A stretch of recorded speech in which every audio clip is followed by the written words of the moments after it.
subscriber, it has been wonderful. And apparently that should be it going live. I don't know. I'll check if the chat actually reacts to us. Yep. Yep, it's gone live. It is gone live. Oh, sweet, sweet. Fantastic. So we've got chat going on there. Yes, so that means... I literally just finished the rest of my Cadbury's bar. Now but you'll have nothing to last you for the rest of the show though, so it's a double-edged sword there. You don't want me scarfing Cadbury's during the show, because my teeth make a lot of noise when they bite through frozen chocolate. I don't know, it could cut into any potential awkward silences. Though I'm not sure we'll ever have any of those, given how long we can go on for, but, you know. Those two will tell you, if I bite through anything hard, it makes the most sickening crunch you can imagine. Yeah. Especially being so close to the microphone. Mm. It freaks her out half the time, because I do it on purpose. Let's just say my teeth are like concrete. Someone's just said we're quiet. Are you quiet? Right, okay, let's see if I can... Kaz and them are pretty quiet. Right, let me see if I can... Who's that from the other chat? Daniel is Ghoul Shinobi. Shinobi, yeah. I recognize that. Yeah, Avatar. I can barely see the avatars on this screen. Is the Tokyo Ghoul. Let's see. I'll see if I can adjust that now. Yeah, my mic is right next to me, so there's no way I can move it nearer.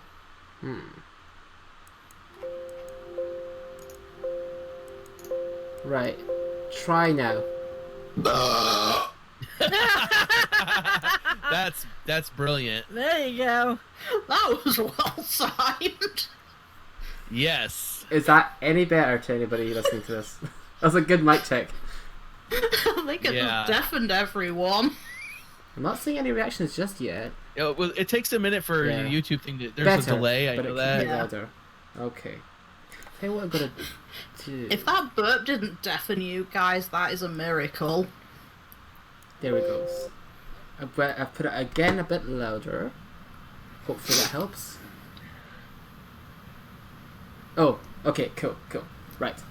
So, anyways, this is the third installment of Cross Pulse, once again featuring the cast of Videogame Pulse. Thank you guys for coming on board. No problem. No problem. Yeah, indeed. I'm awake. Yeah, actually, it's always a blessing to know that we actually have Kaz, because she's always the wild card. Yep. Yeah, my sleep pattern is a wonderful thing. Or lack of. Yeah. So far, 2 for 2, actually, you know, in terms of crossovers and getting Kaz on board. So. Well, the thing is, you do it a bit earlier than we do VGP, so I am normally awake at this time. That's true. One of the reasons I sometimes aren't able to catch the Video Game Pulse ones is because it's just too late. It's a work night, so. But I always listen to it afterwards. Yeah, that is true. I keep forgetting that you two are ahead of us in time. Yeah. We record at 7 o'clock Eastern, but you're 5 hours ahead, so that's midnight. Yep, pretty much. Yeah. That's why I'm iffy if I'm on or not, because of the time. So, how have you guys been doing lately? It's been about a month. What's been going on with you? Yeah. Doing good. How y'all been doing? I've been breaking as usual. I mean, that's just kind of a standard state of being for Kaz. Yeah, I'm surviving. I am getting stronger, though, with my physio. Oh, good. She is, it's true. I can now do a lunge straight down and land on my knee without any issue. On both legs. Nice. Living on the edge. Well, when it started that with me, I actually couldn't even get halfway down. So definitely some improvement. Though this horrible damp weather for the last few days is not doing my joints any good. Don't know how it's been down your end, but up here it has been absolutely pissing down. It's quite warm where I'm at. It's been a little bit wetter today, but generally it's been quite sunny actually for me. It was warm like a week ago, then it went cold. We also had to drag the cat to the vet the other day. Oh. Why's that? Well, he had his checkup and then he was ill. We didn't take him when he was ill, we just took him for his checkup. But yeah, I think he ate something he shouldn't the other night because he threw up twice and was really quiet. Oh boy. And we also think he's getting dementia. Oh. Right. Because he's doing exactly what cats do when they start to show signs of dementia. And what's that exactly? Oh, they start walking around in specific areas, wallowing like hell, and believe me when I say it is so loud. These two have heard him doing it. Yeah. It's really noisy. He'll walk from the hall to the kitchen, back to the hall, he'll just pace doing this wallow. And then he'll forget that you sat in the room. Oh, okay. Clear signs of memory. Yeah, that's what concerned us a few days back before the vets. He sat on the arm of the chair, Mum had a day off. He was looking at her. Less than 5 minutes later, and he'd done having a wash, he looked at her and shit himself. And I mean, he pinged. Like, whoa. So we're going to try him on some supplements to hopefully slow that down a bit.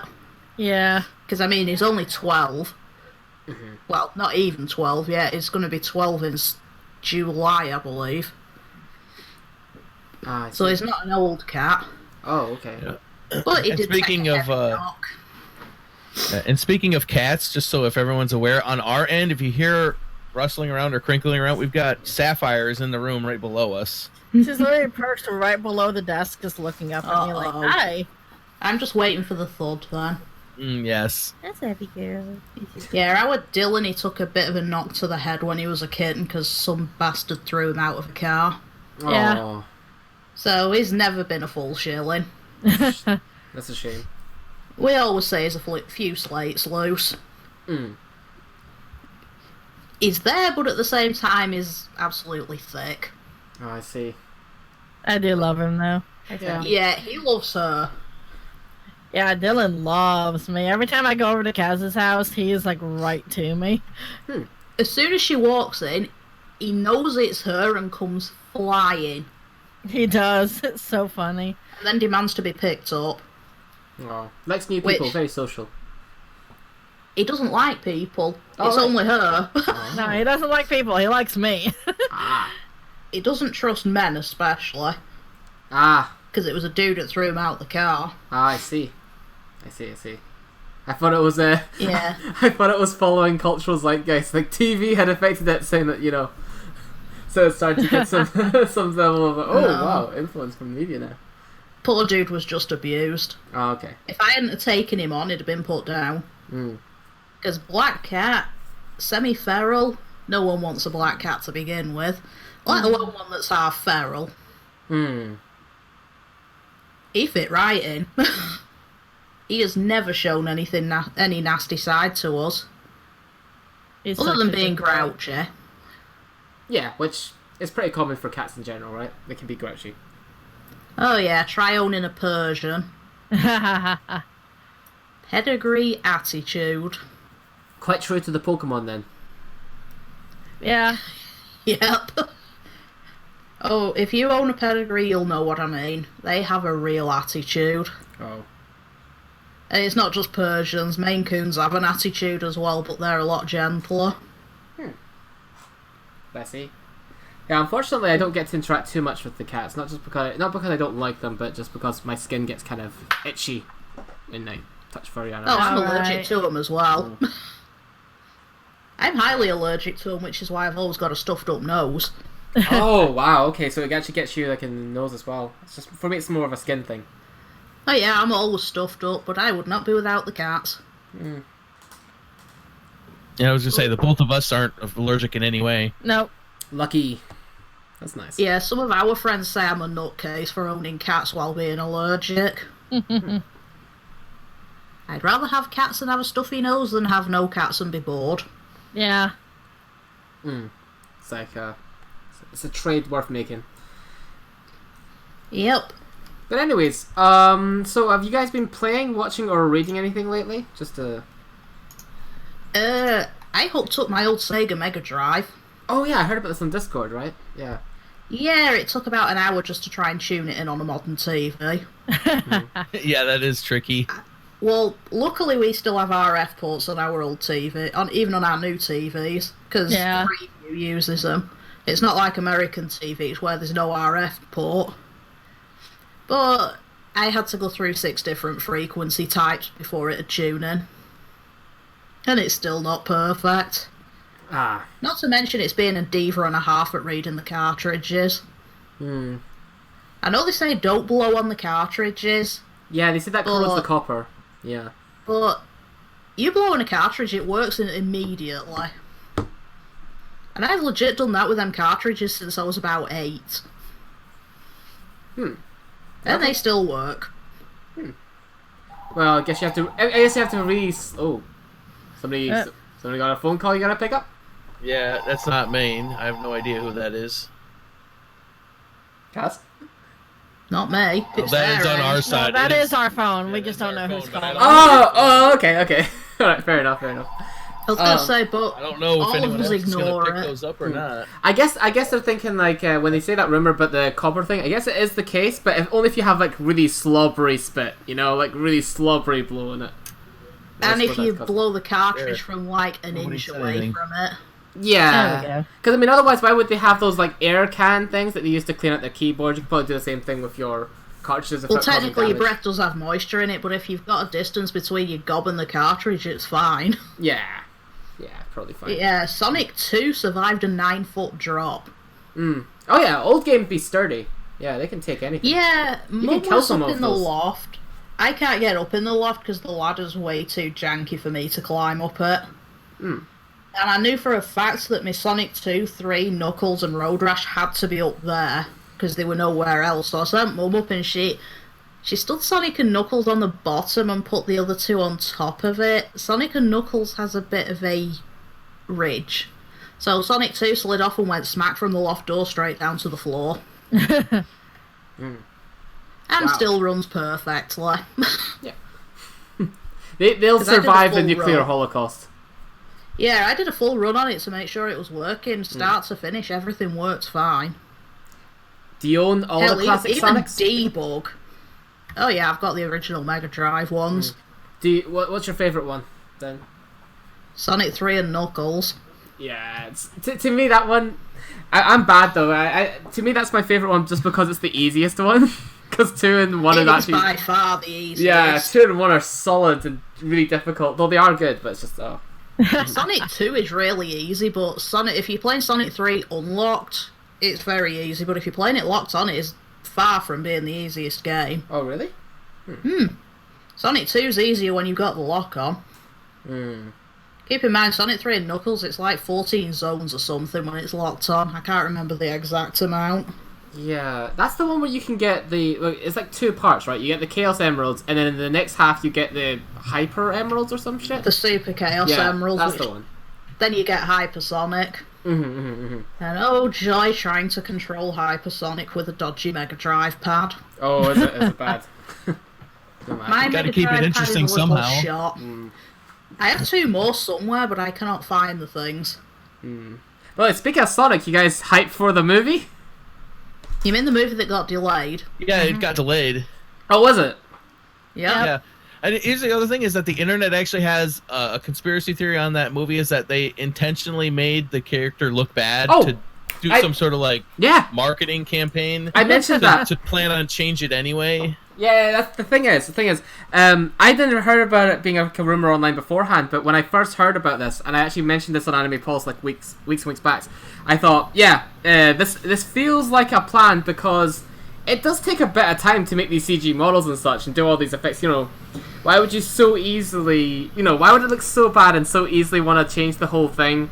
I mean, you get in everyone's kind of good graces when you say, yeah, we listen to fans, we want to change it, but I feel like they're playing like some 3D chess here, and it's some elaborate marketing scheme. But yeah. I could see that because, like you said, they agreed to that way too easily. Yeah. And it looked way too bad as well. Yeah, as a matter of fact, we saw the trailer for the Sonic movie when we went and saw Detective Pikachu, what was that, 2 weeks ago? Yeah. And the movie itself, outside of the Sonic model, could be funny. It could be something worth watching. Yeah. I don't know if it'll be a good Eggman. Sonic. Yeah, well, here's the thing. I don't know if it'll be a good Sonic movie. But it'll probably be a funny movie. It might be a funny movie. But I was going to say, having a thin Dr. Eggman just does not work. But Jim Carrey's hilarious. Though. He is. Yeah, true, but he needs some extra padding. At the very end, when he puts on the the goggles and he's bald, it kind of looks right. But hey, oh my God, who is calling us? Phone, shut up. I don't know who's. We don't know who that number is. Hold on a second. Hang on. Is anyone taking the phone? No worries. I'll just go and shut the blind. I kinda- Neighbours nosying in. Yeah, that's the good element about streams. Oh, maybe I should put on I should get like a please stand by image or something. Like I'm just gonna put the logo back on screen for a bit. I'll be right back a sec. My neighbour's nosying in. I need to learn how to make like songs go in. Like I need to get elevator music for these streams and just put them on during these sections. I'm just gonna put the logo on for now.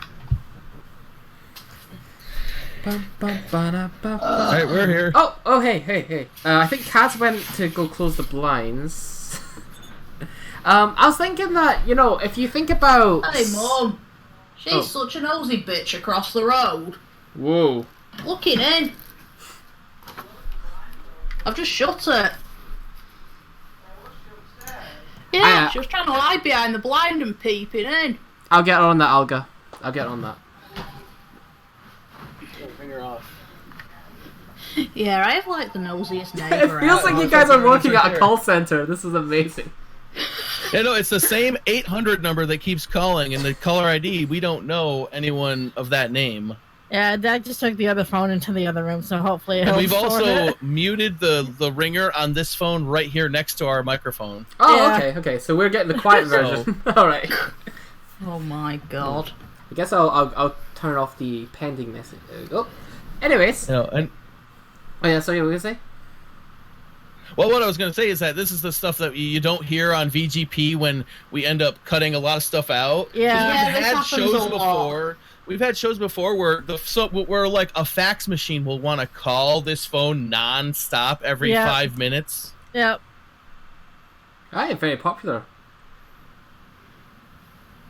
Yeah, well, that's the best part about caller ID, though, is I can look down right here at the phone. It's right next to me, and I see the number and I see the name, and I'm like, that's no one we know. Yeah. Fair enough. But actually, on the subject of the Eggman, though, there was a skinnier Eggman in Sonic 06, though.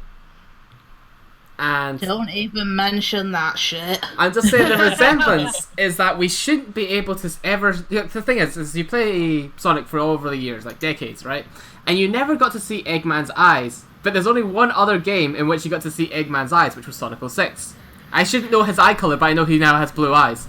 And, this movie, you also get to see Eggman's eyes. So maybe they're taking reference from 06. Also, the robots look a little bit more like the robots from 06. There's not motorbugs or anything, or buzz beetles or whatever they're called. They're like... I was going to say, Sonic 06 is a disgusting example of a Sonic game in its current form. Someone is actually remaking it from the ground up as a fan version. There's lots of fan Sonic games you can get like demos of on YouTube that look really good, but they just don't have like level design yet. But like, if this was a full game, it would be an amazing game engine to work on. There's also these like demos and fan projects people make. Sonic fans are really dedicated.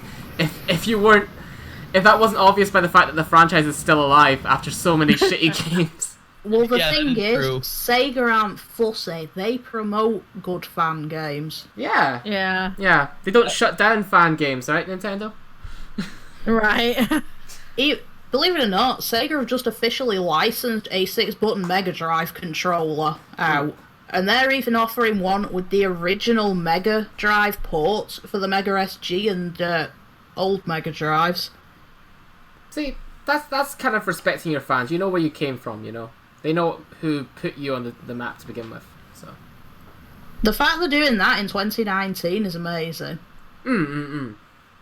Yeah.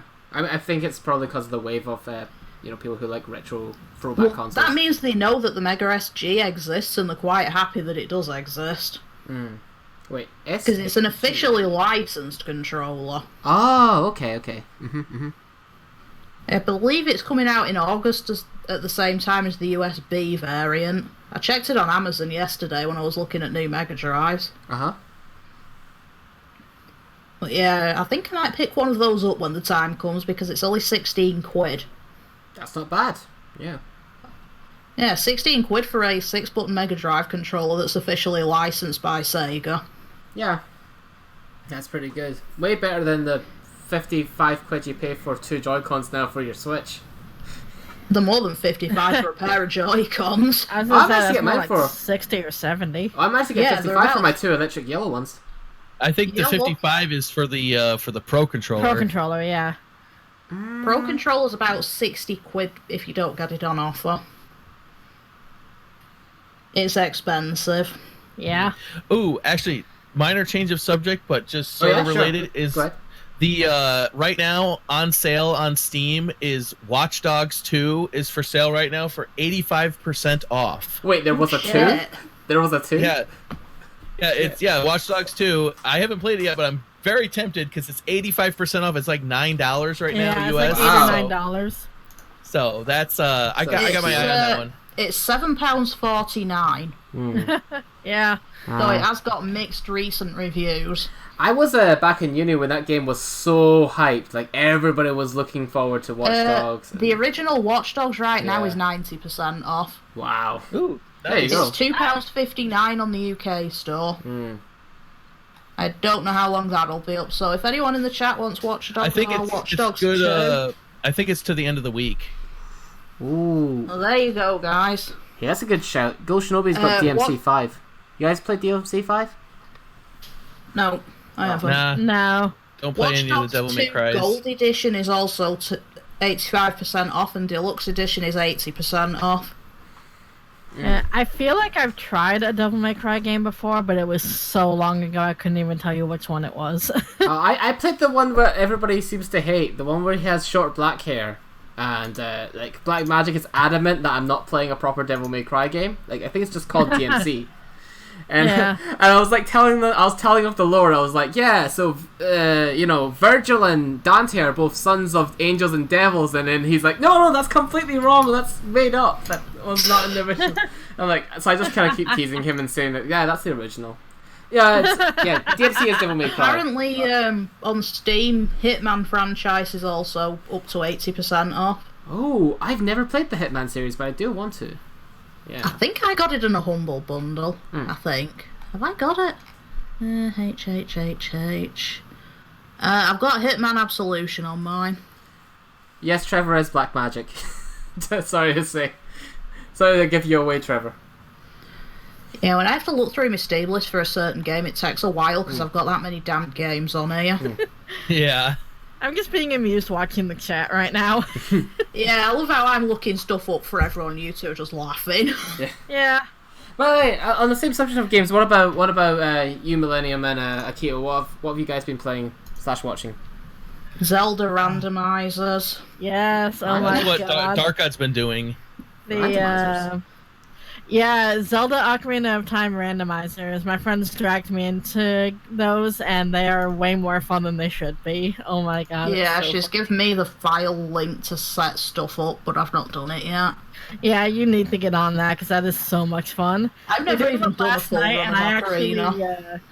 I actually managed to record my side last night through OBS and put it up on YouTube, and it was so much fun. OBS is on my YouTube program. Right now.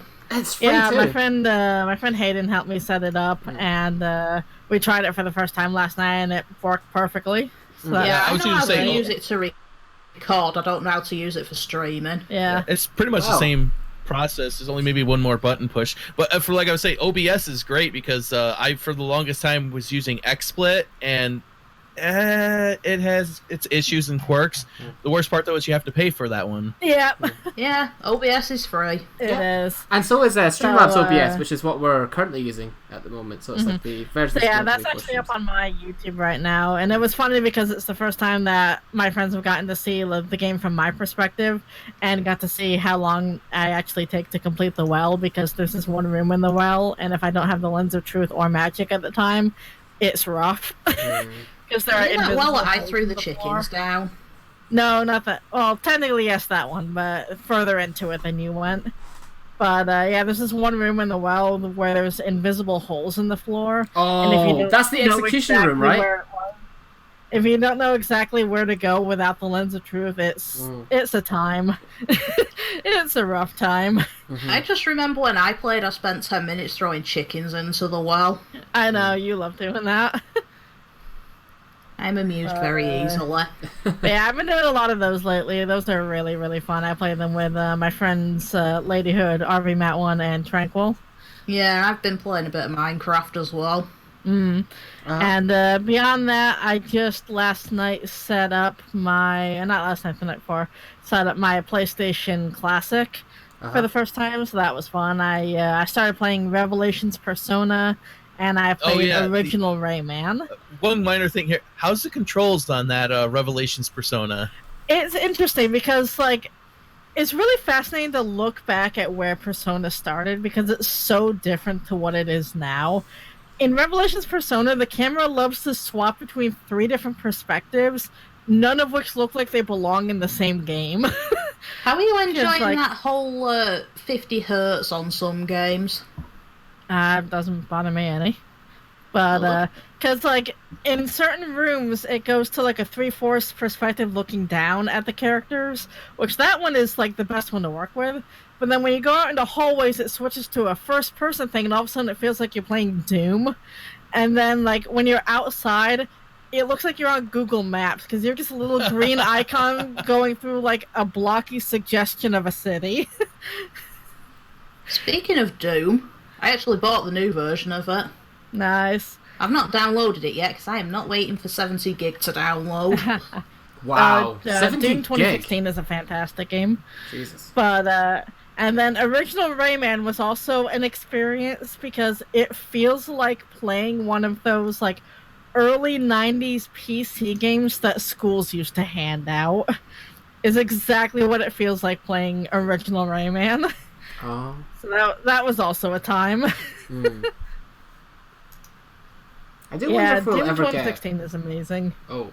Yeah, I still haven't played that one yet. But I should because there's a sequel coming out at some point. I'm wondering if just for convenience sake, because I know it plays best probably on PC, but for convenience sake, it might be good to get it on Switch instead. I don't know. Yeah. Oh, I love my Switch. My Switch is like the best console I've ever owned. Speaking of which, oh sorry, yeah, you go on. Actually, yeah. What I was gonna say is that in the last month or so, I've been on. I wouldn't call it retro because it's definitely not retro. But I've been going back to some games I haven't played in a couple years and replaying some stuff. I have just replayed Portal 2. That is fantastic. And I even looked this up. I believe we reviewed Portal 2 on episode 39. Wow. Yeah, so Jesus, that was a long while ago. Yeah. And then the other one I went back and started playing again was Cities Skylines on the PC. I noticed you on that the other day. Yeah, it's really good to get back there because I remember a lot of how to work the game. Yeah. And I refreshed all my mods list. I got some couple new mods as well, and I also bought a lot of the. It just happened that the DLC was on sale as well, 50% off. So I grabbed a bunch of the DLCs that I've been missing out on over the years. I haven't played it in 3 years, and it's a good game. I love it, but it's just the traffic AI in that game is garbage. Is it still bad? It's still garbage. It's the limiting factor. You have to babysit the traffic through your city, and the more optimized of a flow you can get them to move, the better your city runs. And that's pretty much the whole game is a simulation based on how well you can flow traffic through a populated area.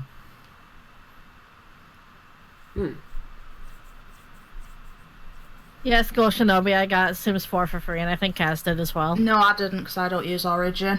Oh, they do not? Okay. I know you were talking about it. I just found the article and give it to a bunch of servers that we're on. Oh, I got you. Yeah, I did get it. I don't know if I'll ever play it, but I got it anyway, just because why not?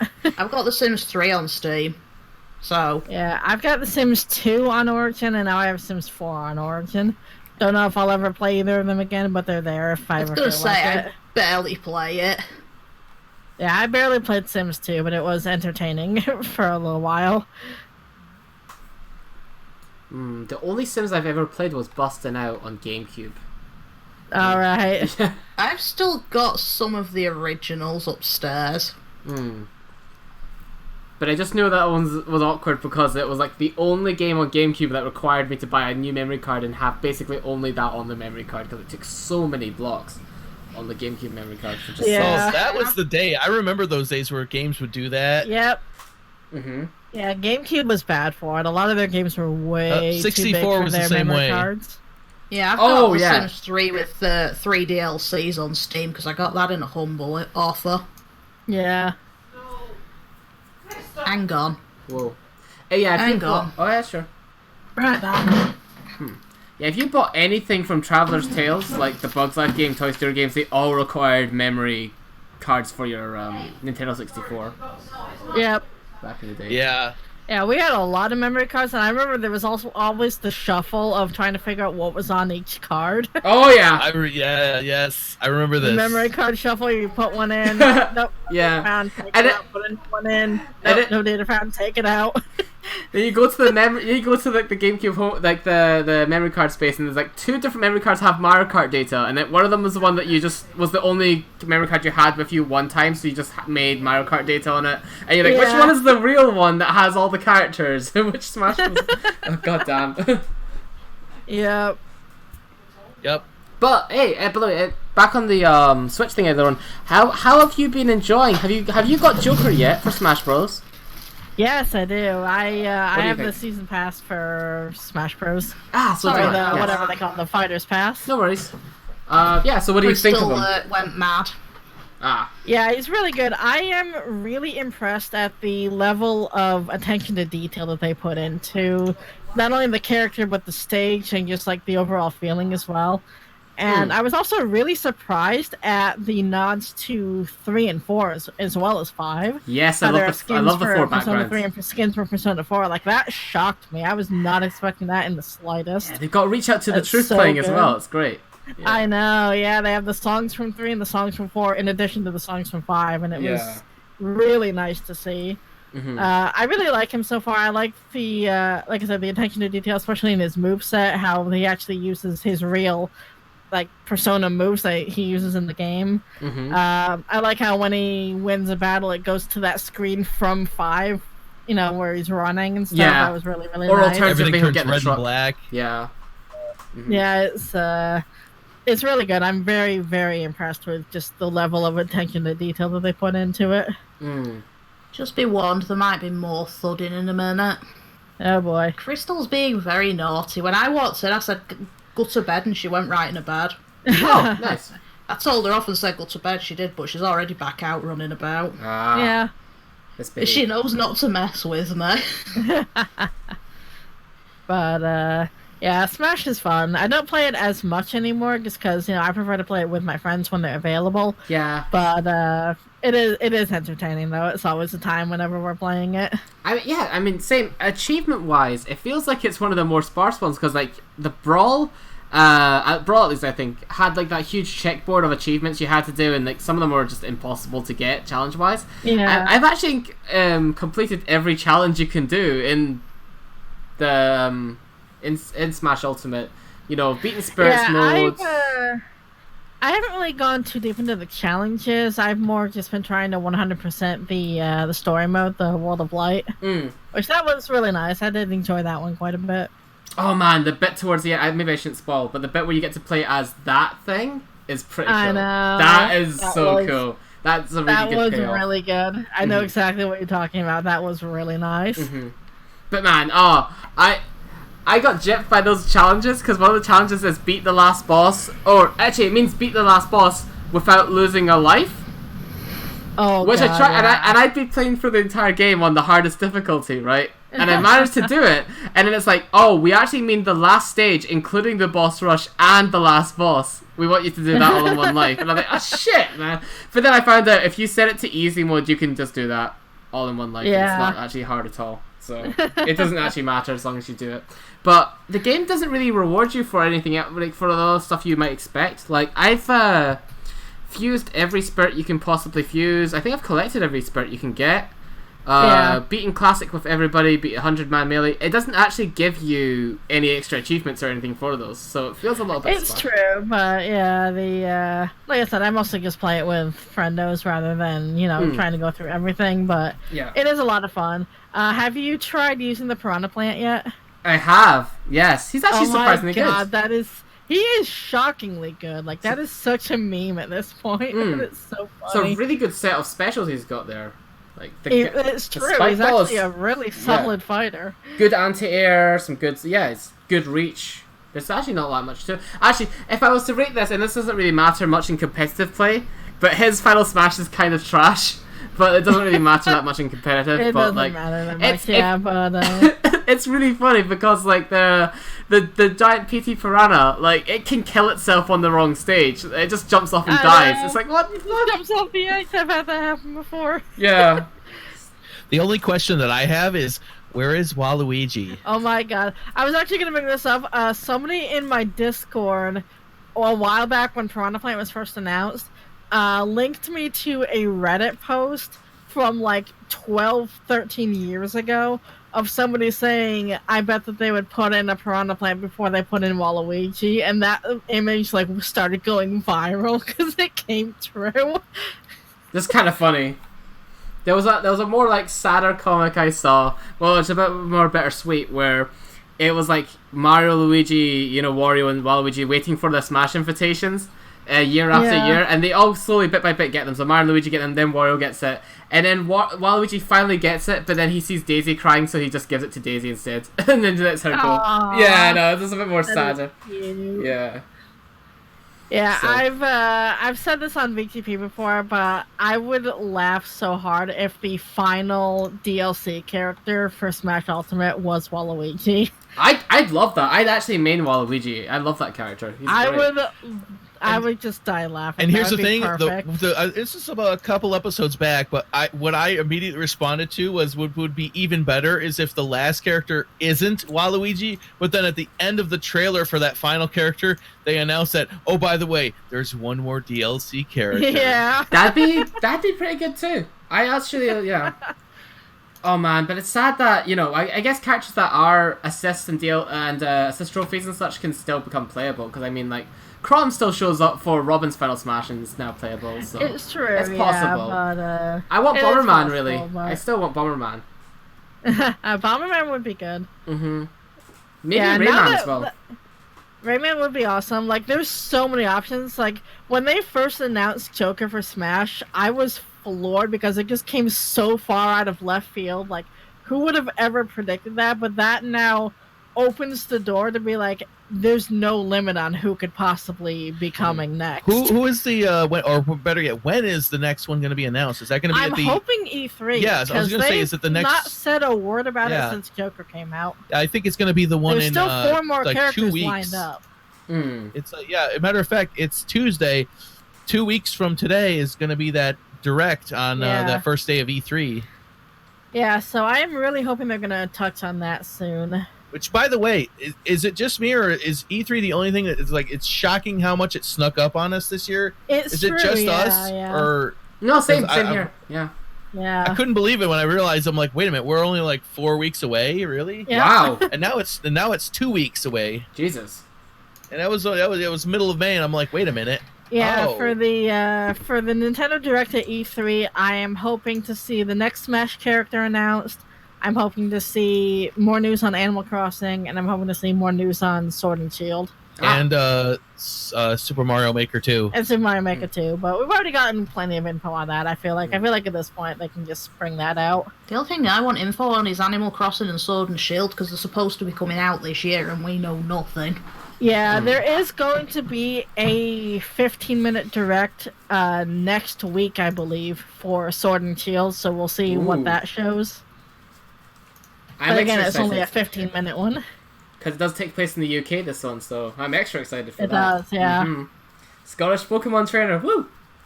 Yeah, I'm very much looking forward to the new reach, and it looks like it's going to be really fun. Yeah. And you did also knock out one of the questions, because that's actually one of the questions I had for you guys was E3 predictions, wishes, and summer plans. Yeah. Those are the big things that I'm looking forward to is next Smash character, Animal Crossing, and Sword and Shield. If you think as far as sorry, keep going. I was going to say, as far as E3 predictions go, I honestly really haven't given it much thought, but to anyone out there who is expecting or predicting the Elder Scrolls and the main Elder Scrolls 6, it's not happening.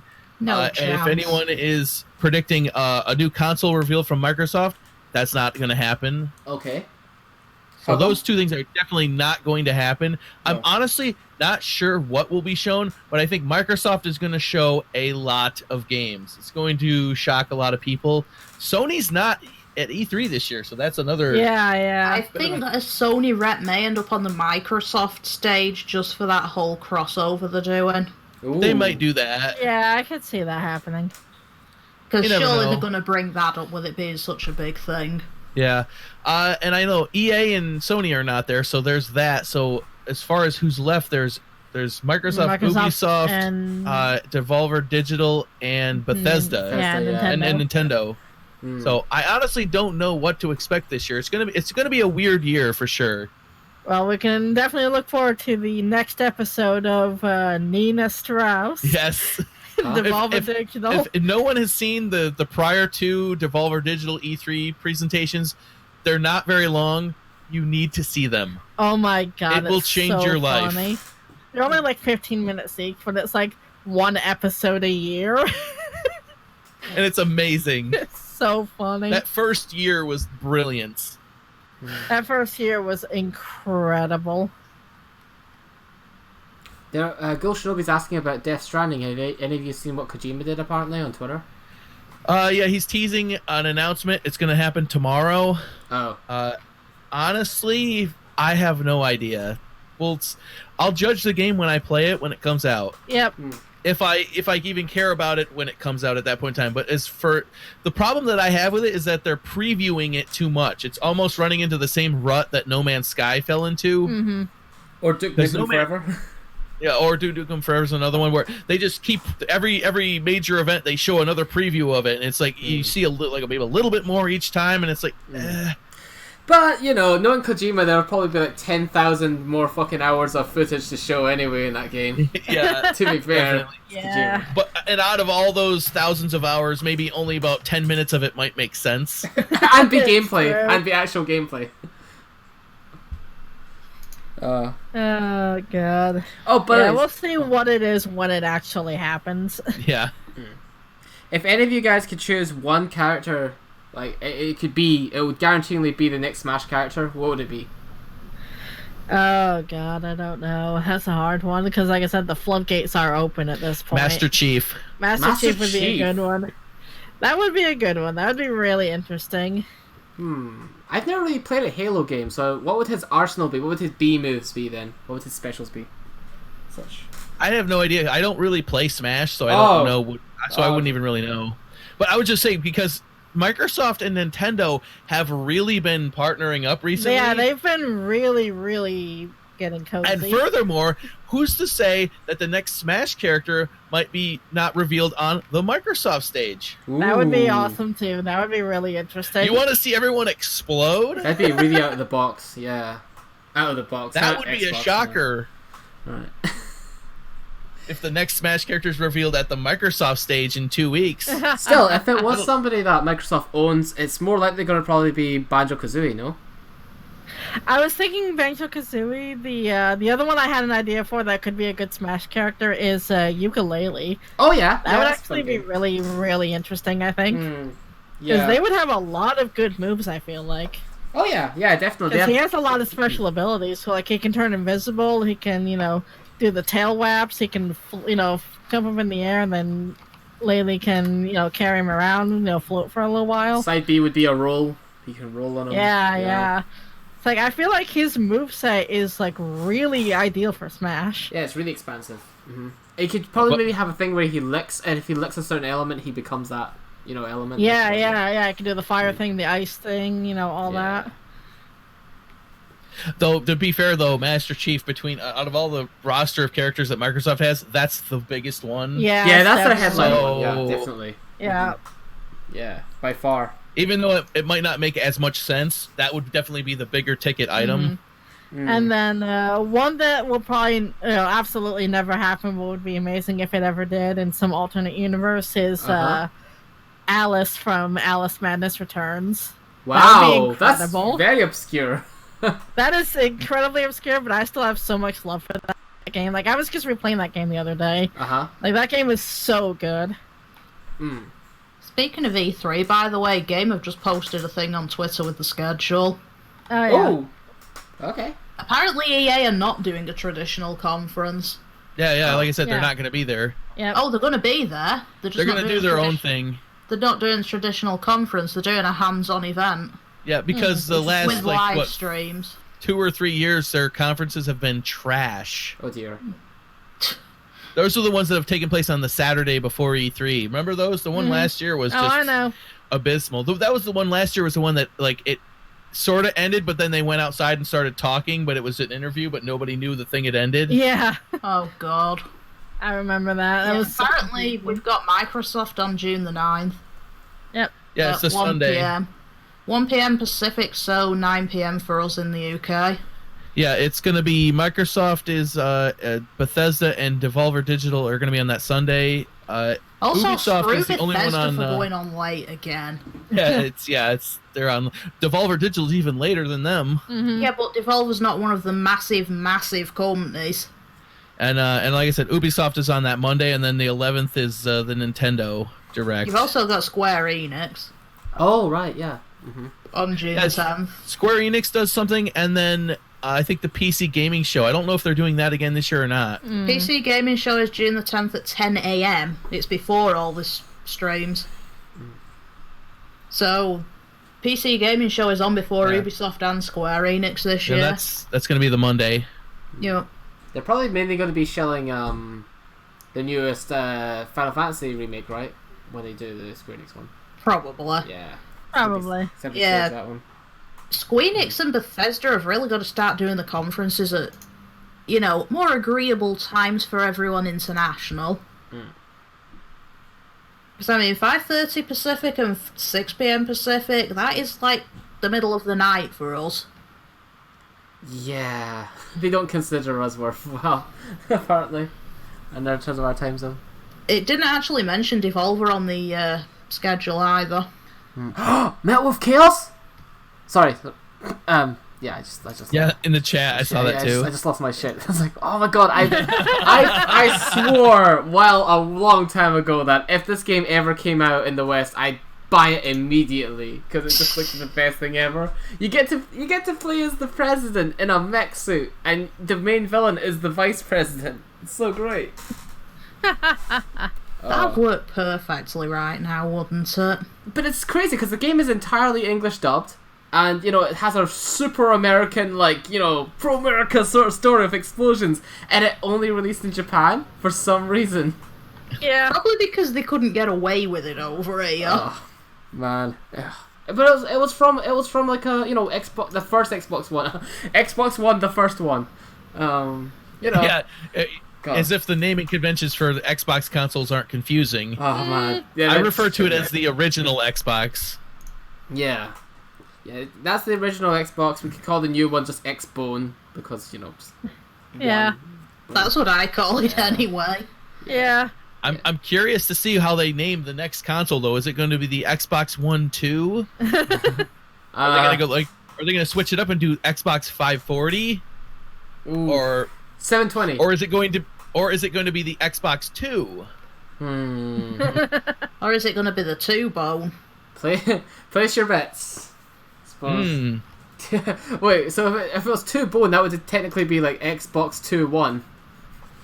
Yeah. Okay. Well, we'll put it past them, to be fair. Yeah. This is the dead end that they've driven themselves into, and I'm just curious to see how they get out. Yeah. Xbox One Revelations. That's yeah. Really? And Knuckles. It's gonna be the Xbox One 2 SG 720. I was just gonna say no. It's right now we have Xbox One X. So now is it gonna be Xbox One X2? Yes. Xbox One X2 Game of the Year Edition and Knuckles. There you go. There you For go. God's sake. Perfect. But two additions I would like to suggest for the Smash Bros. Things would be, one of them is Leon Kennedy from the Resident Evil series. I think That'd be fantastic. I would like that. the Marvel vs. Capcom series got Chris Redfield and stuff, and Wesker and Jill, but they haven't had Leon, and I think it's fitting because Resident Evil 4 originally released on the GameCube, so I think it's fair that Nintendo gets Leon. Also, if they have to add another Capcom character, I'd also suggest maybe... But the sad thing is this character is also in Marvel vs. Capcom, but I also want Monster Hunter as well. So. Yeah, and along that same vein as well, another good one could be Amaterasu from Okame. Ooh! That would be fascinating, I think. Yeah, he's playable in... was it Tatsunoko vs. Capcom, if you ever played that one? Yep. Yeah. Very interesting character. That would be pretty cool.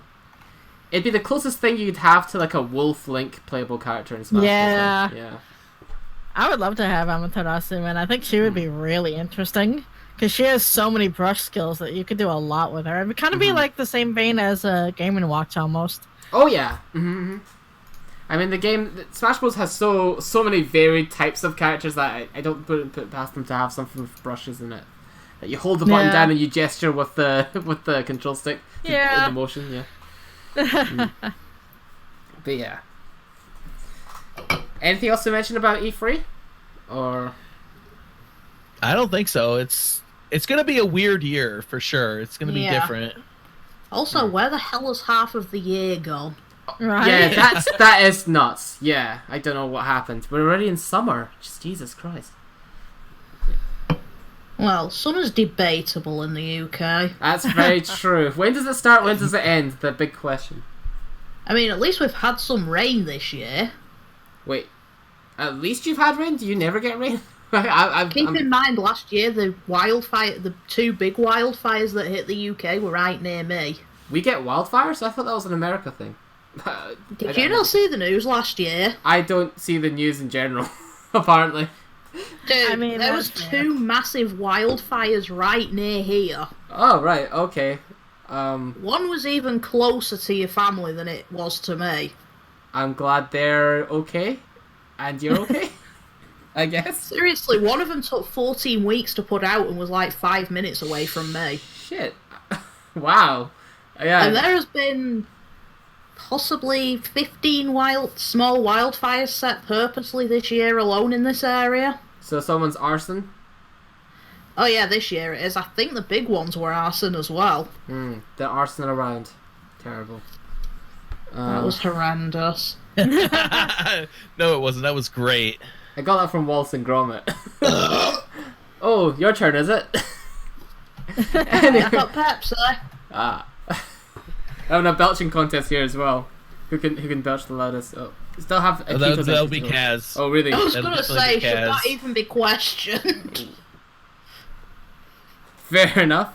I've got a few questions I can move on to now if you guys are ready and willing. Then. Sure. Okay. Time or money wise, what is the worst investment you've spent on a particular anime game / manga? I don't really buy anime games. Or just it could be any of the three. Like, what's the worst investment, money or time wise, you spent on any of the three? For anime? For anime games, I mean, the only real anime games I play is Persona. Oh, it doesn't have to be an anime game. It can be a game, an anime, or a manga as well. Oh, game in general, or okay, I got you. I thought you said anime game, and I was like, I only play Persona. I should have said that confused me as well. Those are not wasted. I should have said Slash. Yeah, I know there have been several animes that I've watched over the years that I should have dropped way sooner than I didn't. In fact, I watched them all the way through. Green's one of them. Yeah. There's another one. Air TV is another anime that I should have. You dropped it early on. Yeah, because that's the thing with me is that if I'm not enjoying something, I drop it very quickly. Like I drop it way faster than he does for both games and anime. I'm getting better at it though. For games, I think Jurassic the Hunted was... yeah, I remember you didn't like that one. Oh, that's more than just not liking it. That game is god-awful. Yep. Yeah, I don't know. I'm sure there have been some games that I've put time into that I shouldn't have, but for the most part, like, if a game or anime doesn't grab me within the first, episode or two, or the first, hour or two, I drop it and never pick it back up again. I see. Okay. And especially nowadays, because when we're talking about anime, there's so many shows to choose from. If it doesn't grab you, then you might as well just drop and go to the next thing. Yep. Which is kind of where I'm at right now. I watched the 3rd episode of Zombieland Saga the other weekend, and I don't know. I'm gonna give it one more episode at the most, and that's about it. But it hasn't really grabbed me at all. Yeah. Oh, okay, I see. Yeah, it's not really got much of a plot per se, so it's just it's a skit show that's a whole 20 minutes long. So yeah. Yeah, the guy there though, what's his name? Oh, he's amazing. That guy is hilarious. Like he's great. Every time he's on screen, it's just amazing how he acts and what he says. It's just great. Have but then you the seen... girls are just kind of Yeah, that's the thing. Is if it wasn't for him, I probably wouldn't keep on watching. Have you seen the one where they do like the mud, like they have to like cycle over like a dock to try and like or fall into the mud? And at the very end... I haven't gotten to that one yet. Oh, no. Okay, because like it ends off with one of his lines, and it's amazing. He says an English line, and it's funny. Like every line he says is great. He's from like that actor hasn't. He's gotten some bad roles in the past, honestly. So it's good to see him come into his own in this one, because like he was in an anime called I don't know if you guys heard of it. It was called King's Game. Oh, I have heard of that one. I've been told it's trash as well. It's laughably awful. He was the main character in that one. But, I've been told when you take the core concept of King's Game, it could have been good. The writing was not, though. Oh no! Oh, they're trying so hard to be edgy and dark, but that's why it's kind of entertaining. Is like how badly it's trying but failing. Oh wait, I forgot. I got it wrong. This actor who does play that manager guy, he's also Light Yagami in Death Note, so he actually has gotten some good roles. Nice. And he's also Hoen Kyoma from Steins Gate, so he's actually got some great roles. Actually, never mind. He gets work. But yeah, okay. So you consider dropping those. Any others, you guys? If I actually went through my backlog or stuff I've watched and thought about it for some time, there's probably others as well. Mm-hmm. Yeah, there was one that I watched all the way to the end that actually no, we didn't watch it all the way to the end. We dropped it like 2 episodes before the end. Oh, it was yes, it was Junie Tyson. Junie Tyson, that's the one. Oh yeah, it's okay. I know you guys blocked that. Yeah, you guys dropped that one. I know you guys did. Yeah. Yeah. Oh my god. What was the main reason again? Here's like I understand when people watch those death game type of shows like the Mirai Nikis and what have you. Yeah. It's easy to see the main character as having plot armor. The problem with Junie Tyson though was like the first episode you see from the boar's perspective, and at the end of the episode, well, I don't know how much of a spoiler warning I should give it. It's like at the end of every episode, after following someone, they almost always die. Yep. It's like, so then the very next episode, here's someone else you don't know anything about and you have no investment in, and you follow them for an episode or two at the absolute most. Oh, now they're dead. Okay, here's another character. It's just, it had no flow or momentum at all. Yeah, because like with, I don't know if you're familiar with the concept of a Nuzlocke. Oh yeah, that's the Pokemon thing where you catch and release them. Yeah, because like something like that is kind of the same thing, but you do get invested because like I follow a lot of comics like that where it's like you'll follow a character for like 40, 50 pages, and then when they die, it has an impact. And it's like and then like you'll see like this whole team, you'll follow everybody, and then like when somebody dies, it is actually like meaningful because you actually know them and you got attached to them, and then all of a sudden it's like all of a sudden they're gone, and it's like okay, how's the team gonna move on from here, sort of thing. Mm-hmm. It's like if they did that kind of thing for like a death game anime, like that would be a lot better, I think. Instead of like, because with Junie Tyson, I think it was just too short as well. Yeah, like, it was only 12 episodes. They rushed through like introducing someone and then killing them, and then introducing someone and then killing them, and then introducing someone. Like you didn't have time to really know anyone, so you didn't really care when anyone died. And we got to, I think it was we got about 5 minutes into episode 9, and we paused it, and it was just so stupid. I'm like. And I think that you're like I'm almost done. I'm gonna look up the end of this, and I think I went to the restroom at that time. Yeah. I come back and you're like, "Do you really want to know?"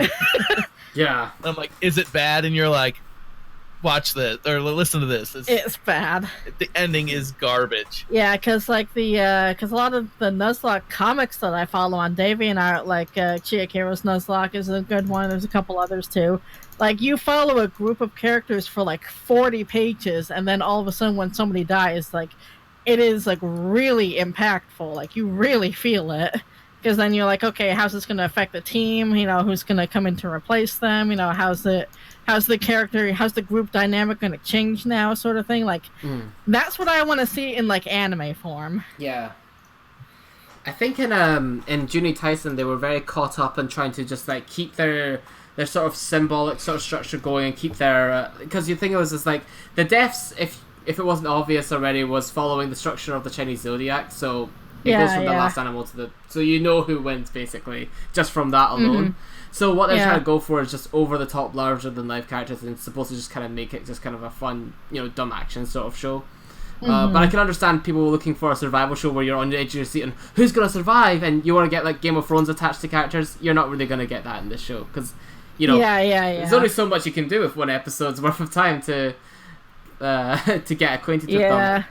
Although one good thing about the ending, because I know you guys were picking at it earlier on because you guys read what happens, and I'm not going to spoil anything here, but one good thing about the way it does end is it does manage to give characters that do die an extra bit of closure to their deaths, and also kind of explain what they were kind of in the whole tournament to do.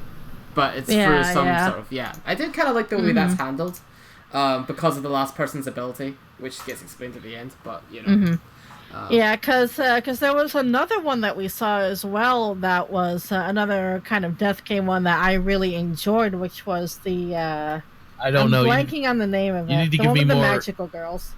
Magical Girl Raising Project. That's it. Yeah. Oh, I haven't watched that one yet. Was great. Like, that was fantastic. Show was really good. And again, the same thing can be said about it. It's only 12 episodes. Needed to be 24 to give it more breathing room. So it is a bit rushed. So when everything starts going sideways, it really goes sideways real quick. Yeah. It needed more room to breathe, but other than that, I love that show. That thing's great. Yeah, because in that show, like, they gave the characters time where we did get to know a lot of them, and you did get to kind of see what each one was about. And then, like, you know, when somebody died, you did feel it a bit more because you did actually, like, you know who this character was and knew what they were fighting for and knew why they were doing what they were doing, sort of thing. Yeah.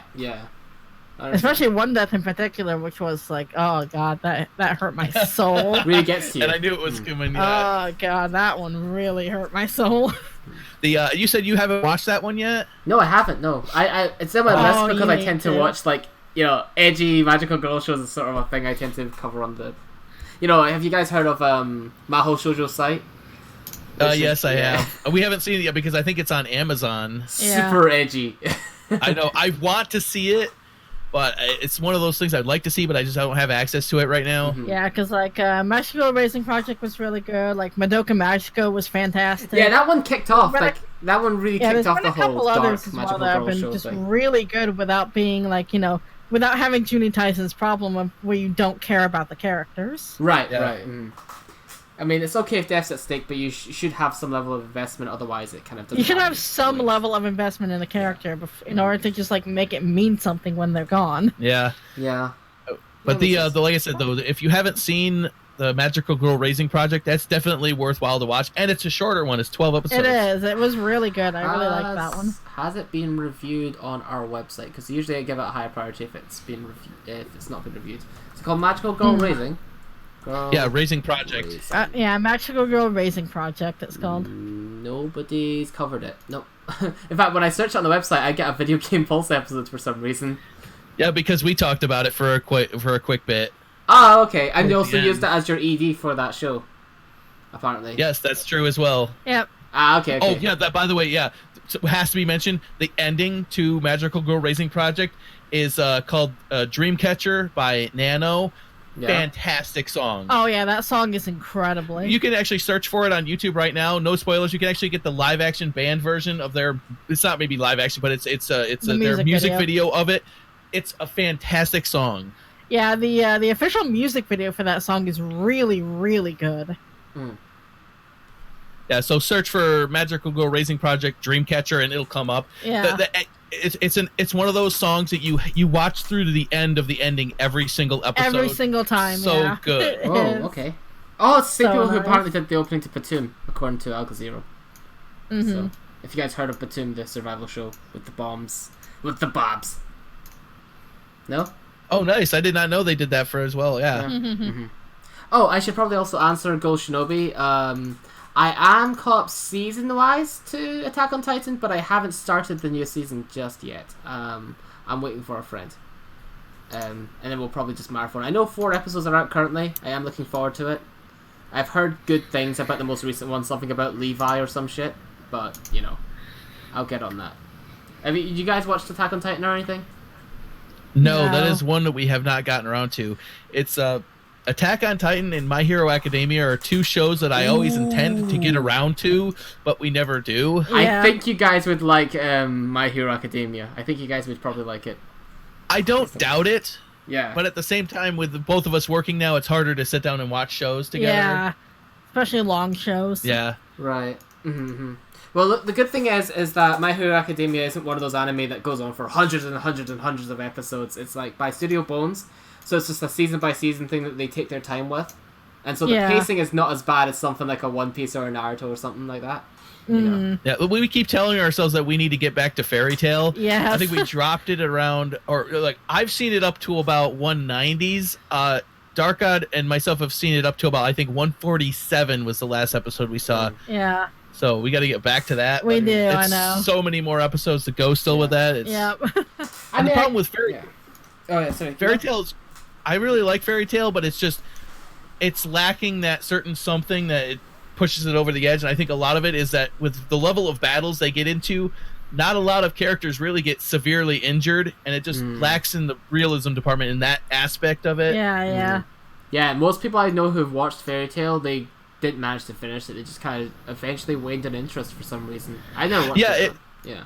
That's what happens when you marathon it. You get to a point after about 50 episodes where you're like, all right, I've had enough, and you gotta let it breathe Yeah, for a you little need to bit. kind of break it up a bit. But, you know, as far as Attack on Titan goes, you guys can bide your time as much as you want, for sure, because, you know, it's one of those things where every time an episode ends, they know how to perfectly do the cliffhanger ending where you're like, fuck, I gotta wait another fucking week for this. Assholes! And then, like, you know, I only started watching it this year, you know, and the thing is that people who first got into it, I think they had to wait something like 2 years between seasons 1 and 2. That would have killed me if I had to wait that long between episodes, so... Yeah, you know. that's the boat that we're currently in with Made in Abyss. Yes, definitely. Oh, yeah. Especially if you, exactly. Especially if you don't know what's coming, you don't want to spoil yourself. Because, like, Attack on Titan is one of those anime that so many people get tempted to just like, oh man, fuck, I want to read the manga, but I want to wait to see the anime. Damn it. Yeah. Well, it's even worse for us because Dark God here went and bought the manga for my birthday. Yep. For my birthday. So I have 5 volumes of Made in Abyss in my room right now, and the 4th and 5th volume goes past where the anime does. Ooh. And I'm like, we could just look. Mm-hmm. Good. I mean, the option is always there. Yeah. Did you actually go further on then? No, I didn't. Not yet. I see. I'm waiting for the movie. Yeah, because the next arc of the story is going to be coming out in the form of a movie in January of next year. Which is Japan. I don't know when it'll make it. Maybe March or so. Maybe March or so for us. Yeah. For the U.S. The problem though is that Sentai Filmworks did the release for the first compilation film. We drove to Albany to see it, and the second compilation film they're not going through Fathom Events, so they're only doing like manual theater releases themselves. And it's like the closest 2 showings to us are like Pittsburgh and Cleveland, Ohio, or something like that. And that's like we're not doing a 6-8 hour car drive in order to one way just to see a compilation film. Even though Wandering Twilight's the one that could really add a lot of interesting stuff to it. Yep. Gonna be interesting to see that, but as of right now, I'm still fingers crossed that for the main movie they're going to actually have it in theaters up in this area again. Yeah. It's what shocked me though is they didn't even have it in New York City as the second compilation film. Oh look, Meaty's in the chat. Maybe a bit of a delay. I always have to post Meaty. Oh yeah, that's Oh. But yeah, cool. It must be nail biting. I did enjoy the series, but you know, I guess there's plenty of other stuff to distract us in the meantime. Speaking of which, are you guys watching anything that's in the current season? Current season, no. No. We always wait until it's done airing and then watch it. So that way, if it does catch us, we usually tend to watch it pretty quickly. The one we're waiting on right now is Rising of Shield Hero. That's got another week or two, I think.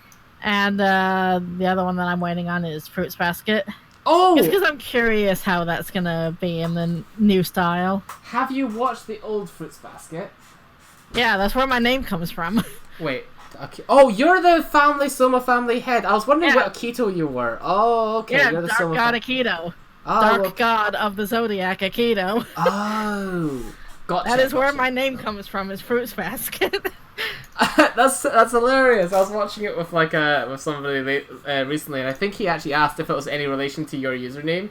And I was like, it must be a different Akito. Actually, it's the same one. No, that is where Dark God Akito comes from, is Fruits Basket. Oh, well, there you go then.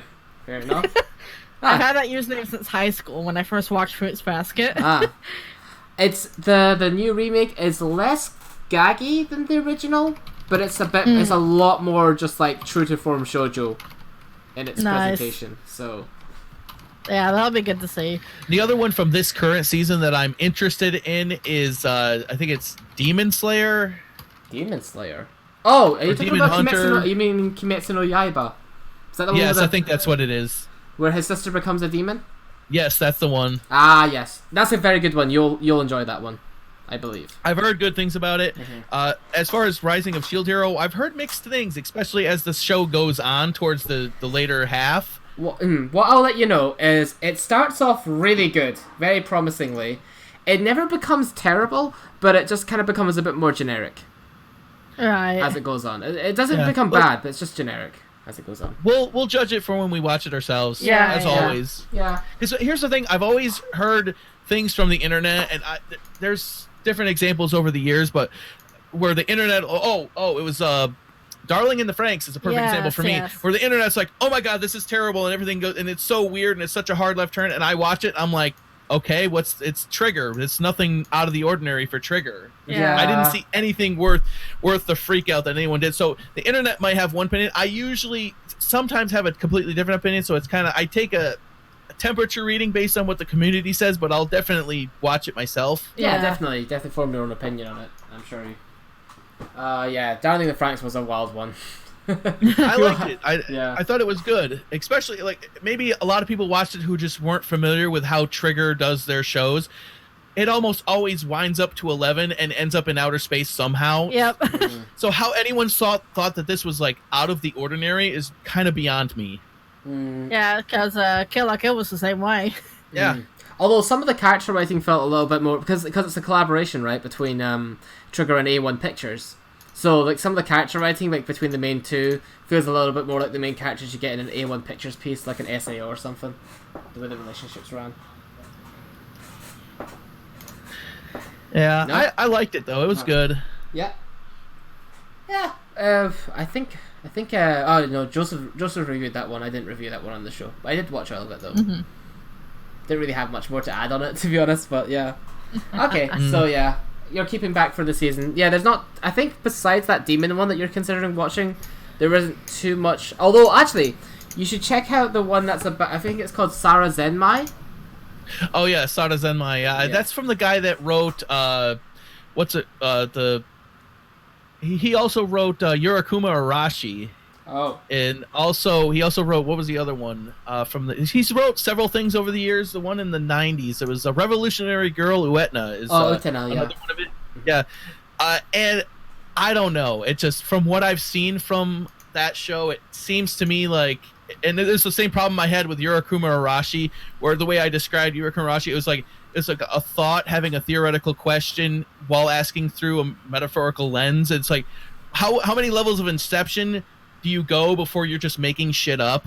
It's kind of weird. It's just a kind of weird. Sure. But it's nice. It looks nice. At least. I don't know. It's like, I'm not gonna say it's a bad show. It's just maybe not for me, because I dropped Yuakuma Arashi after I think second episode. I'm like, this. you're just making stuff up at a certain point. Yeah. I mean, to some, it might just seem like it's just trying to be random for the sake of random, and there's also that perspective too. There's not much rhyme or reason to it. Okay. Yeah. Yeah. Oh, so you got something else to say? No, I was just gonna say, it's like, I'm not saying that his shows are bad. It's just, it's definitely not my style, because it's just, I don't know. I need, like, it's okay if you're trying to be metaphorical, but it's like, at what level are you making it up? And for me, it's just, he's just making stuff up at a certain point. Yeah, because you like shows that. that have like more of a foundation. Like what's the other one that we saw that was like really metaphorical, but it was also still grounded at the same time? Flip Flappers. I think. Oh yes, yeah. That show was like there was a lot that happened, but it was all tethered to a point. So it was like, it was like, people could look at that show and be like, oh, it's so crazy and wacky and random, but it's like, at the end of the day, it was still tethered to itself. Like, it wasn't just being random for the sake of being random. And another example, I'll say a show that I liked that DarkGod did not. Not to say that I don't like experimental shows. I love the Monogatari series. Oh yeah. I tried to show DarkGod Bake Monogatari, and we made it about 2 episodes in. I couldn't. My brain hurt so bad after that. I was having a conversation with Alga yesterday, and that's part of one of the questions was like, because it's one of those shows that he wants to like, but it's just not really his style, Yeah, it's like when you explain the premise of the Monogatari series to me, I think it sounds awesome, but in practice, like, I couldn't. Like, my brain is not compatible with that format. Yeah. Oh. It's definitely a lot going on in that show. It's just dialogue, and a lot of it. It's very much in the Quentin Tarantino kind of style, where there's like 2 or 3 characters in a room talking for an extended period of time. Yeah. And then every once in a while, you'll see like inner monologue thoughts, but they'll flash up on the screen in the form of text, but it's faster than you can possibly read them all. Yeah. Yeah. Black scene. Yeah. Yeah, and it'll go to different weird camera angles. Sometimes it'll be from the ceiling down, and then this direction, different weird angles, and a lot of symbolism shots. I liked it. It can be mentally exhausting though. Yeah, I could believe that, definitely. Okay, on a similar subject though, is there a bunch of any anime or game, if Cass wants to chime in as well, that you want to like, but you just can't find yourself able to? In the same subject. Ooh, for a game that I wanted to like, but I just couldn't bring myself. Very easy. Red Dead Redemption 2. Oh yeah, right. We could just. It's what I said for my review at the beginning of January in VGP. Is that at the end of the day, we could just chalk up the fact that Millennium just does not like westerns. Yeah. It's hard for me to care about westerns.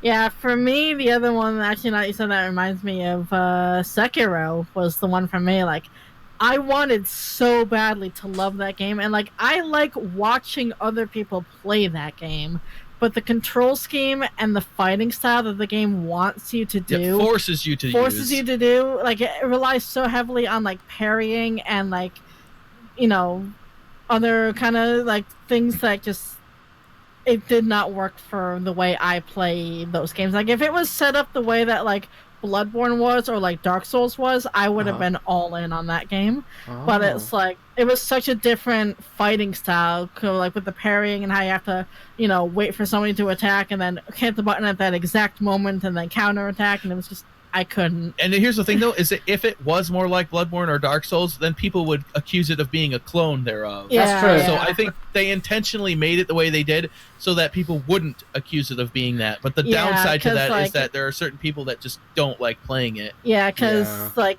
there was nothing wrong with like the story or anything. Like, the story and the world that they built for that game was amazing. It was fantastic. But just the fighting style was something I could not get behind. That, and also the fact that your character's health bar is like comically short compared to all of your enemies. So like, if you get hit once, like if you miss one parry, if you misstep one time, you just immediately get killed. Right. And it was like, after a while, it was like, because there are certain enemies even early on where you have to hit them critically like 3-4 times before they will drop, and if they hit you once, you are immediately dead. So I could not get past that for as much as I wanted to. Like, I was so ready to love that game, but I could not with the fighting style. I just could not play it myself. Like, I love watching other people play it who are better than me at that particular way of fighting.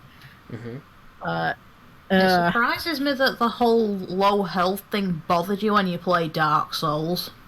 Well, with Dark Souls, your health bar can, like, it doesn't start out nearly as short as it does in Sekiro. Like, on the screen, your health bar in Sekiro is like 2 inches long, whereas in Dark Souls, you actually have a pretty sizable health bar to begin with, and you can still add it on. And also in Dark Souls, you have the flask right off the beginning where you can heal yourself, I think, 5 times during the course of a battle, whereas in Sekiro, you have these little pellets where you regain short amounts of health over like 10 seconds, which is 10 seconds too long for that type of fight.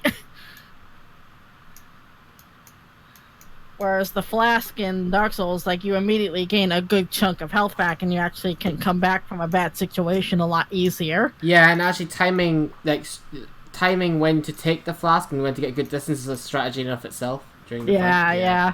And also in Dark Souls and Bloodborne, both, you can do the like quick dodge rolls where you can actually get away from something, before it can grab you out of nowhere. Because the other problem I had with Sekiro was that a lot of the enemies I found did not really telegraph their moves well enough to be able to respond in a timely manner. Because, like, there are certain enemies where they will grab you out of nowhere and then you are just immediately dead. Like, it was an Oko move and you could not avoid it. So got some bullshit, like, cheap tactics going on there as well. Yeah. Yeah, okay. So, I don't know, like, I wanted to love that game so badly, but there were a lot of little things that just added up very quickly for me. Yeah, makes sense. Anything for you, Kaz? On that same subject? Not really, I just try stuff, and if I don't like it, I don't carry on playing it. Oh, yeah. Okay. I'm just someone who'll pretty much try anything. Okay. As long as I'm in the mood to. Yeah. They'll tell you, if you try and force me to play something and I am not in the mood for playing it, you will get told straight. Right. So we're almost at the big topic that I think is going to take the most time. But I'm going to leave you with one more question while I go use the bathroom. And I think it'll probably last me longer than that. But anyways, it'll probably last longer than that. But if any of you guys had the power, right, to make any game or anime you want, and it could be by any studio, could be any director, any creator you want, what would it be? Take it away. I'm gonna veer it back. Oh, we've actually talked about this. Only so I have. Yeah. Do you have any other ideas or? I have a couple, but I know where you're gonna go with it. Yeah. Okay. So the best video game that I like, No Man's Sky. I wanted to like that so badly. I wanted it to be the thing in my, but it wasn't. I would love to have some sort of video game that is like inspired by, say, what is it? Cowboy Bebop, Firefly, Bodacious Space Pirates.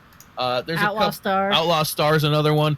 I'd love one of those like space western kind of type of things where you actually fly a ship planet to planet, and maybe you could be a merchant, maybe you could be an outlaw, but like Grand Theft Auto, but in space. Yeah, kind of set in like a world like Outlaw Star or Cowboy Bebop. That would be fantastic.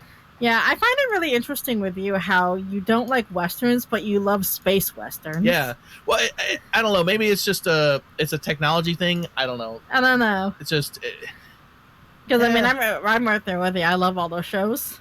Yeah, that would be really nice to have a game like that, because like the biggest problem with No Man's Sky was that there was just nothing to do. Yeah, it's like you went onto a planet, you mine something for 2 seconds, you get chased by sentinels, and then you leave. And then you go to a space station which has no people in it. There's nothing in it. Well, my favorite thing was nothing happening. You don't spawn on a toxic planet or a dangerous planet. And every world that I've ever restarted in that game, I started on some sort of toxic or radioactive planet. Yep. It's like... You actually played it since all the patches came out, though? I played it about a year ago, I think. I've been told they've added a lot of stuff since then. Supposedly it's gotten a lot better since it came out. Yeah, I'll check it out at some point again. Yeah. But with that space western game though, that would be fantastic. Like the closest thing that I've played that is like that is it's on Steam. It's an indie game called FTL. Yes. Faster Than Light, but it's called FTL on Steam. That is the closest thing to what I would love to see as an actual game itself, but more in like the lines of like a Grand Theft Auto, but in outer space. Where you can like customize your ship and you can do different things, and maybe there's a story, but you can also do it. It's an open, maybe not world, but galaxy type thing. Yeah. That'd be a lot of fun. I'd love to see that. Okay, I'm back. What did I miss? In a nutshell. Yeah, so that's the. I knew that's what you were going to, because that's the one thing you've always said you wanted. Just for Vic though, my idea for the best game ever would be it's kind of like a game set in outer space, but kind of like in the same vein of Cowboy Bebop or Outlaw Star or Firefly. You've mentioned this a few times on your show. It's kind of what you wished. Was it Journey or No Man's Sky? No Man's Sky. Yeah, that's what we just talked about. Yeah. No Man's Sky is what I wanted it to be, but it definitely was not.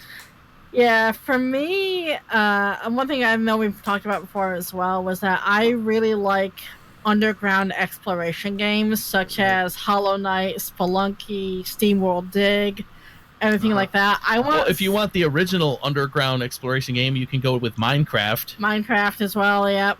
So it's like I would love to have something like that in the vein of like Made in Abyss. With like, with different levels and different kind of things where you can go further down and find different things and maybe come back up and sell them. Or just make a Made in Abyss video game. Yeah, just make a Made in Abyss video game. That would be nice. And just have like, all different kinds of varieties of things. Because like the one thing that with like, Spelunky and SteamWorld Dig and all of them is that a lot of the terrain doesn't really change a lot. Like, it's all like underground. It's like Hollow Knight is probably my favorite one of the good because there's a lot of different areas you can go to. Like, there's a foresty area, there's like a water area, there's, this dark pit area. It's like something like that where it's like it's different layers, but there's all different kinds of different, settings and animals and dangers and things you can find and things you can do. Like on every level, the further down you go, and it gets more dangerous, the further on you go, sort of thing. Yeah. So it's like something like I said, make Made in Abyss into a video game. That's basically what I want.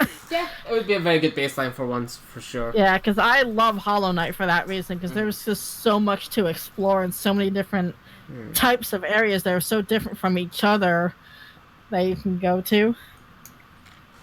Yeah, I still need to play Hollow Knight. Is that out on Switch? The what? I still need to play Hollow Knight. Is that on Switch? It's on Switch, it's on Steam, it's probably on a couple other platforms as well. Yeah. It's a fantastic game. I love Hollow Knight. That game is so well done. Heard good things. things. Atmosphere and like the music in that game is phenomenal. Oh, alright. It's so good. And Kaz, you got an answer? I'd actually like to see an Elder Scrolls game that is absolutely every continent and not buggy. That would be nice. But by every continent, I don't mean Elder Scrolls Online type. I mean scale and depth of Skyrim, but for every single area. I'm a simple person. If I could play a Bethesda game without a load of patches to remove the bugs, it would be wonderful. Or a lot of fan-made patches. Yeah. That's what I said, a load of patches to remove the bugs. AKA mods. I mean, you cannot play Skyrim without, at the very least, putting the unofficial Skyrim patch in. Because otherwise you're going to be falling through the floor at certain points. Yeah. Not heard good things about the vanilla version. Also, Twilga Zero. Huh? Piss off. What did you say? I am not one of these Sonic fandom morons, thank you very much. My character is called Sanix with an X. He's faster than Sonic, but he's not as strong as him. And he's yellow. All the time. And he's rainbowy. His super form makes him go, like, negative colours. That's how cool he is, man. And I think you've just made he runs on quit negative rings. Like, you have to have negative rings, and then you can unlock him. And he has, like, the Edge Chaos Emeralds. It's really powerful, man. They're called the Peace You've Emeralds. just made Mal want to quit the planet. They're They're called Chaos Sapphires, except they're all like not blue. They're the edgiest colors. They're blood red. You know. Have you been drinking again? I'm on my fourth Corona. Yes. Okay, that makes more he's sense. drunk. That explains. Dude, you have seriously got to cut down. This is actually minor than what I typically have for Anime Pulse. Usually I'm on like beer and then also maybe gin and tonic and then also maybe whiskey. As someone who's got an absolutely botched liver, Yeah, probably. I'm telling you now, cut the booze down. I'm working on it. Only on stream nights, okay? We'll promise that. I'll promise that. I mean, I do like a G&T. I have to admit, I do. Gordon's pink gin, I absolutely love it, but I have got to water it down so damn much because of my liver. Oh I yeah. have to have, like, maybe a fifth gin, and the rest has to be Sprite, because otherwise my liver will kill me. Again, living on the edge, huh? It ain't fun when it flares up. There we go. That helps There break it the awkward is. silence of the the potential death there that was warned about. Okay then, cool. So you ready, guys, for the big topic today? Well, the one I kind of seen as the big topic because I know you guys are fans of Atlus, right? Yeah. Yeah. Actually, first off, in general, while I get the screen share up, what are you guys' opinion on censorship? Where do you guys stand on censoring games in general? I don't know. Do you want to take that one first, or Kaz, or who? I think it depends on culture, for one. Certain Doesn't it local depend- cultures should not be pushed elsewhere, for example. Yeah, it depends on what is being censored and why it's being censored. If it's something way over the top that's a cultural thing, and it'd be seen as really bad in other cultures, fair enough, block it. But if it's just like the social justice warriors whining for the sake of whining, That's then where I piss cut off. in and say, yeah, piss off is definitely where I come Yeah. in. With me, though, is what I'll say is that there could be a version that is censored that maybe engages when the parental controls are turned on. Yeah. But if the parental controls are turned off, then it should just be what it is. Or just put both versions on the same game and ask if you want to censor it. That works just as well. Kind of You like know, how the old the versions of game- Mortal Kombat. Oh, sorry. Yeah, go. Like a menu box pops up, do you want to play the censored version or the uncensored? With a warning why some of it is censored. Yeah, that'd be nice. I think that satisfies everybody. Yeah, I think I so. mean, even a Pokemon fan game has that option. You know, and I remember years ago with I think it was Modern Warfare 3 where they had that the no Russian level in the airport where they had there was like a warning pop up. It was like, oh, it's gonna be valuable. You sure you want this on? I'm like, yes, go. Yeah, exactly. It's Trigger fake warning. NPCs. Yeah, because the thing of it is that I respect the artist's original vision regardless of what it is, and I think a lot of people don't take that into consideration. I Is agree. that if you don't like something, you don't have to engage with it. But I've had this on, with myself as well with some of my art pieces. How people be like, "Oh, you can't do that." I'm like, okay, well, if you don't like it, then go away. Oh Yeah, my god, pretty how much. many times have us lot had to tell people on your DA for being arseholes? I know, it's like people don't take into consideration that, the artist's original vision maybe has a meaning behind it or has a certain reason for being the way it is.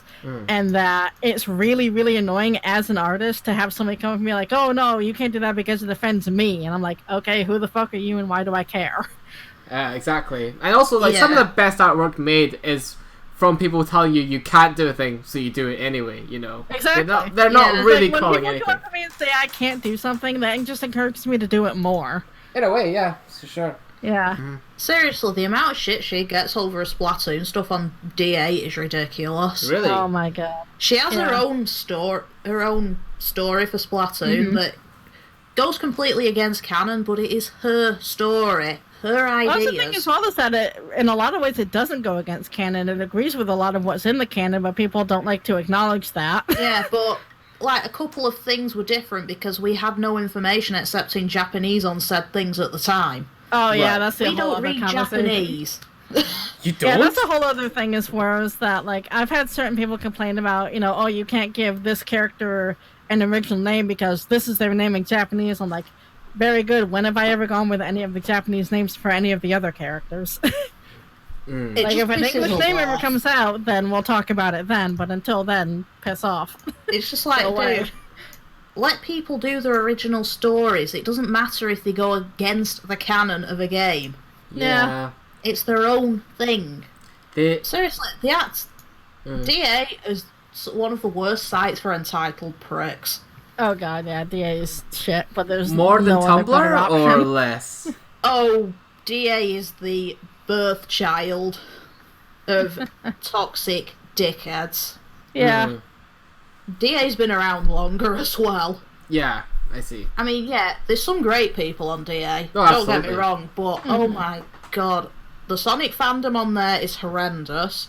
The Pony yeah. fandom on there is horrendous. But the Thomas the Lion Tank King Engine sounds fandom is pretty bad, amazing. Oh my Yeah, god. Your OC Lion trains. King fandom's gotten bad in recent years. Even the Undertale one, oh my god, some of the people on there. Yeah. But the FNAF fan base there is great, right? I have never actually seen that one. Oh, okay. No, I'll leave it to you to can't explore comment on that in your own time. Go have some fun with that. Be good. Yeah. Oh, I tend to just shy away from DA these days because I can't be bothered with it. it's Oh, and the Lion King fandom, that is the worst. is it? That Oh, one's gotten really bad in recent years. oh, has it? Lion King specifically. Interesting. Yeah, Yeah. you know, cartoon version of it. Yeah, there's a lot of people on DA in recent years that have started like being the fandom police and like you know their opinions are fact, and if you go against them, they just flame your page to oblivion. I'll say you're sort of tracing thing. because you've used a reference image. Right. Mm-hmm. Or then they'll Yeah. steal your thing and put it up for sale on like Tumblr or another site. Lovely. Yeah. Pinterest is another one that they steal them a lot on. Yeah.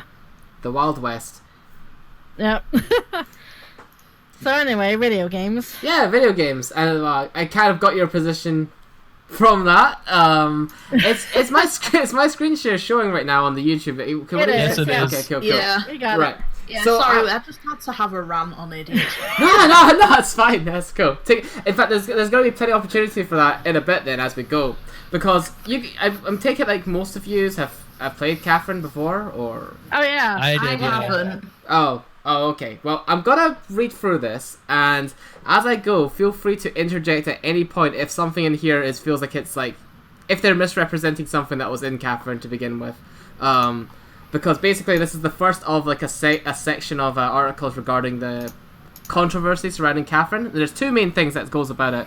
So basically Catherine Full Body has a leaked ending that causes controversy for alleged transphobic content.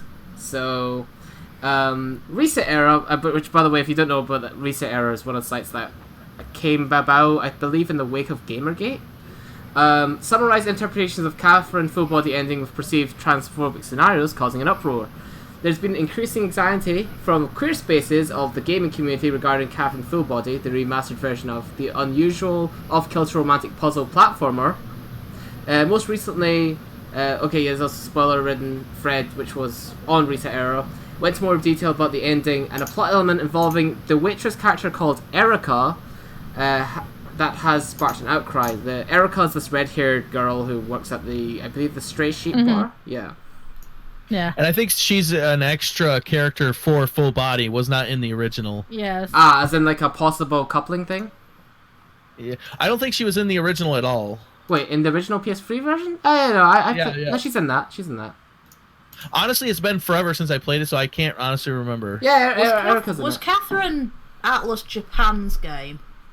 I think so. It was yeah. I know it was. See, I'm not that familiar with it. That's why I'm asking, because that whole transphobic stuff, that just goes into culture again. Culture? Oh, right. Japanese culture is very different to the Western culture. Yeah, it is. Right. Now, what some people over here see as transphobic, to the Japanese creators, it's normal. People need to learn that different countries have different cultures.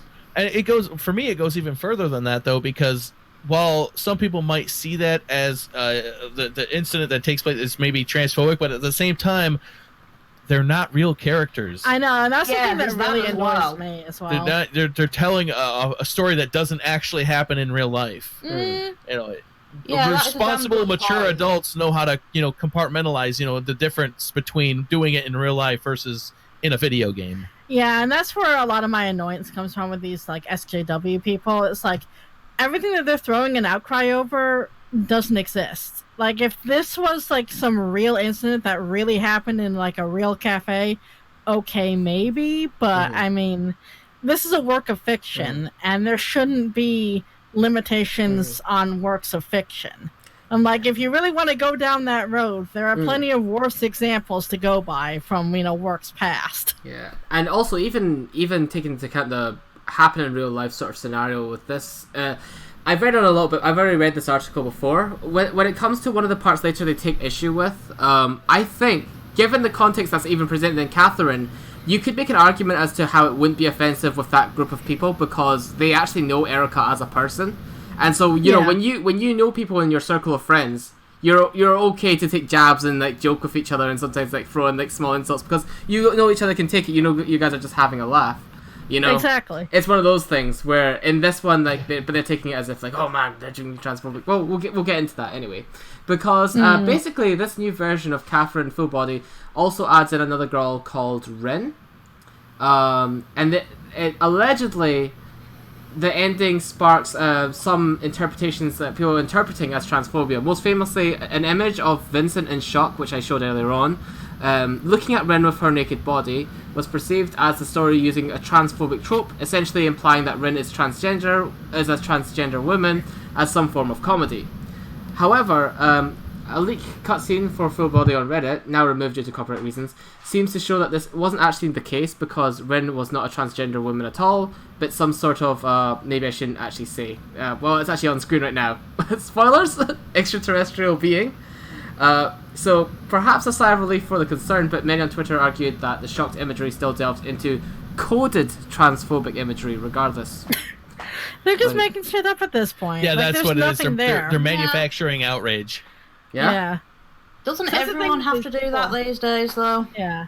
Because that's the thing with a lot of these SJW people is that they can take something that's perfectly normal and, like, find some weird, backwards, flip Mental the image, gymnastics. like, they flip the image, turn it upside down, change the colors, and then they interpret an image from that, and it's like, oh, this is what this means, but this is what this is actually saying, and it's like, no, piss off. It's all Go away, mental you're so gymnastics. stupid. The way they twist the logic into it to make an argument of their own invention. Well, see, the thing is... Like, there's nothing here. Yeah, I mean... there really is. Yeah.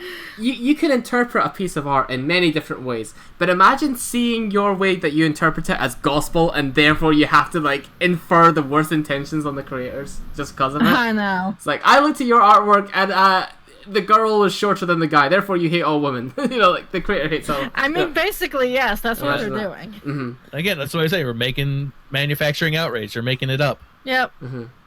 Love, it's always the same types of people, though, that have to go around and look for things to be offended by. Yeah. Yeah. Then you've just got me who can't be arsed with people like that and tells them straight. Yeah. Same. I'm right there as well. I'm usually pretty chill with most things, but when they start making shit up for the sake of just having an argument or some sort of manufactured outrage, I'm definitely against that. Yeah. Yeah, especially if it's very manufactured. This one I think needs more context. This next part in particular, because apparently there's going to be a plot element in this full body version where there's apparently like time travel.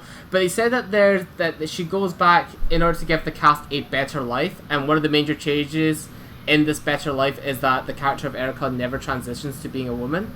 To many, this is yet another transphobic trope that implies that never transitioning leads to a happier life. Any comments? I mean, do we really want to go into Probably not, the honestly. real life not. implications of that? Yeah, Probably not. I mean, statistically speaking, there's science that backs that up. very much so. Like, have you looked at the suicide rates for people who have transitioned? I'm just saying, the facts are out there. Yeah. And the other thing Not that to I'll say say, that though, applies to everyone, but yeah, I would say, like, there is something with that then causes more mental distress to happen. Yeah, in most cases. With me though, the way I fall on this subject is that for children, especially minors before the age of 18, I would say definitely no. Yeah, absolutely, 100%. In a free country though, as when you become an adult, if it's what you wish to do, I'm okay with it. Yeah, I don't care. Because that's the other thing as well, is that, do we have any of the ages of these characters? Because if this goes like 15, then I would say definitely, maybe wait a few years and then decide. Yeah. Actually, you get some more time to really make a decision that's going to change your life. Yeah. Yeah, I mean, that's a very, like you said, it's a very controversial subject because of the whole thing about hormone blockers and all that sort of stuff. And I definitely think there seems to be a discussion on, like, how early such a thing can be diagnosed. It's such a weird, especially for children, because, like, a lot of these days as well, it's not even just, like, the kids being like, oh, yeah, I want to do something like this, but it's like, wait a week and see if they still feel that way. Because people don't take into consideration how quickly kids can change their minds on certain things. Well, it's not just that, but it's also the fact that, first off, they're kids, and second off, how much of it is the parents pressuring them to make these decisions. Yeah. Mm-hmm. Yeah, I mean, there is a few genuine cases in kids, but a lot of them, it's just cultural stuff going on. Yeah. Pressures of the modern world. Yeah. So the next section goes into much of that doubt from queer circles stems from the alleged ending perceived as consistent with marketing surrounding Ren. Treatment towards LGBTQ plus characters in previous Atlus titles such as the Persona games. I don't know which ones they're talking about. Maybe they're talking about what's his name? The guy with the Kenji? Kenji. Maybe they're talking about Kenji with that. I don't think Kenji? Persona. What was that? Yeah, because I believe wasn't it 4? Yeah, Persona 4. Yeah, Persona 4. That's right. Kanji Tatsumi. Yeah, Kanji Tatsumi. That's right. Yeah. Oh, Kanji. Kanji. Yeah. I was going to say I'm like Kenji. I'm like Kanji. I was close. No, Kanji. So they're citing about the treatment of LGBTQ characters. I think he's probably one of the better LGBTQ. Yeah. I was just going to say, I'm like, because the thing with Kanji is that I never saw him as being that. Like, he has some feminine hobbies, but I don't see him as being trans in any capacity. And also part of the moral, I think, from it is like, he's it's not being true to who you are, and he's also not defined by any, whichever sexuality. No, he's not. He's not defined by it, but it's also like the bullying that he went through is just normal life. Like, people will bully you over damn near everything. But the thing is that, like, he doesn't let it define him. And the whole moral of his story is staying true to who you are, and like you don't really have to change the way you are, and you just have to find people who are okay with you being having those hobbies, sort of thing. Like, I never saw him as actually being related to that in any capacity. Are you kidding me? Yeah. So. Because the whole moral of his story is that some men are allowed to have feminine hobbies, and that's okay. Like, that's as far as that went. Yeah. Like, there's no implication that it went any further than that. Yeah, which, again, it's kind of like its core... That's kind of the core message of Persona 4 as a whole, is being accepting towards what you truly are, sort of thing. But yeah, they also... So they liken that in this article to how the credits... the crowd that they're talking about... liken it to how the credits of the original Catherine dead named, which is something I only just learned about today, Erica, by meaning that her name at birth was cited and mentioned. So basically they referred to her as, I think, Eric in the credits, which would have been her pre-transitional name, which they say is I know of this. I've heard of this before. And your point is? Yeah. A lot of the trans community sees that as an insult when you use their name that they were born with instead of the name they have now. Right. It's another. Honestly, it's one thing when someone mistakenly does it. It's another thing when they just get offended by it every single time. Right. Again, though, these characters don't exist. Yeah, that's the other thing. Yeah, the thing as well with Persona 4, how old is that game? 2008. That's what I mean. It's a PS2 title. Yeah. Yeah. It's not whinging, for God's sake. Yeah. Like, Persona 4 is a masterpiece. Are you kidding me? Yeah, I love Persona 4. That's my favorite Persona game of all time. Oh, is it? And it's also ancient. Yeah. Yeah. So yeah, this is called. So basically, the moral of the story is the internet is stupid. Or it can be. Well, I don't know if that's new news or anything like that, but you know. Yeah, welcome to 2019 where everything is stupid. Yeah, it's just another source of manufactured outrage. It's I don't know. It's like you said, it's a complicated issue.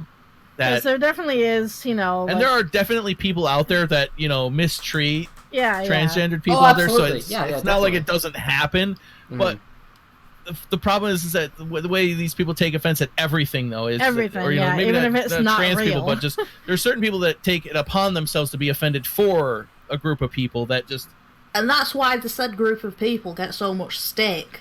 Yeah, it's just. And I kind of feel bad because at the same time, I feel like they're doing it out of good intentions, but because they think that they're making generally a positive difference in the world, but they just don't see that. At times when you do it like this and you get outraged at everything, it can actually damage the cause you're kind of campaigning for. And that's almost always the case. That's a shame. Because there's a whole group of people online that when they see people manufacturing outrage, they immediately take the opposite opinion just because they're manufacturing outrage. Yeah, because one side ends up being so off-putting that you're like, well, I better go against them, no matter what it is. So. And the thing about this as well is that if it's literally just something in the credits, then how much does that impact the rest of the game? Yeah, like, the way these people are whining and crying about it, it's like they're trying to get the whole game banned at this point when it's like one thing in like one sentence in the credits. Exactly, and the thing is I would have thought of that as more of like slightly like an Easter egg, because you never really like in the original game anyway, because they're talking about the original game's credits. You don't actually learn about Erica's true gender like for sure unless you choose Catherine with a K's ending. Yeah. If you choose the other Catherine, you don't actually know for sure. So it's kind of more of like an Easter egg, sort of like, oh, so that was there the whole time, sort of thing. Because they kind of allude to it, but they never confirm it unless you go a specific route in that game. Like, and it has to be like 100% Catherine with a K's ending to get that. Yeah. Also, in this image, is she wearing her shirt backwards? I was looking at that. About that. Yeah. And because the thing of it is, as well as that, like Atlus is not shy about using characters like that. Because, like you said, in Persona 4, there's Kanji and also Naoto as well that you can infer different things from. In Persona 5 there's the what was her name, the bartender, I forget her name. It's in the reporter's storyline, the reporter's social link. There's a bartender as well. The bartender, I forget the name, and she's hilarious, but it's like 99% certain that that's also a transgender, but nobody cares because she's an awesome character. Yeah, exactly. They're like transgender. Like this isn't new. They're not defined. For Atlus. They're a good character first, sort of thing. Yeah. Yeah. So this isn't new for Atlus. Just because it's not represented in this specific way that you want doesn't mean it's a bad thing. Mm-hmm.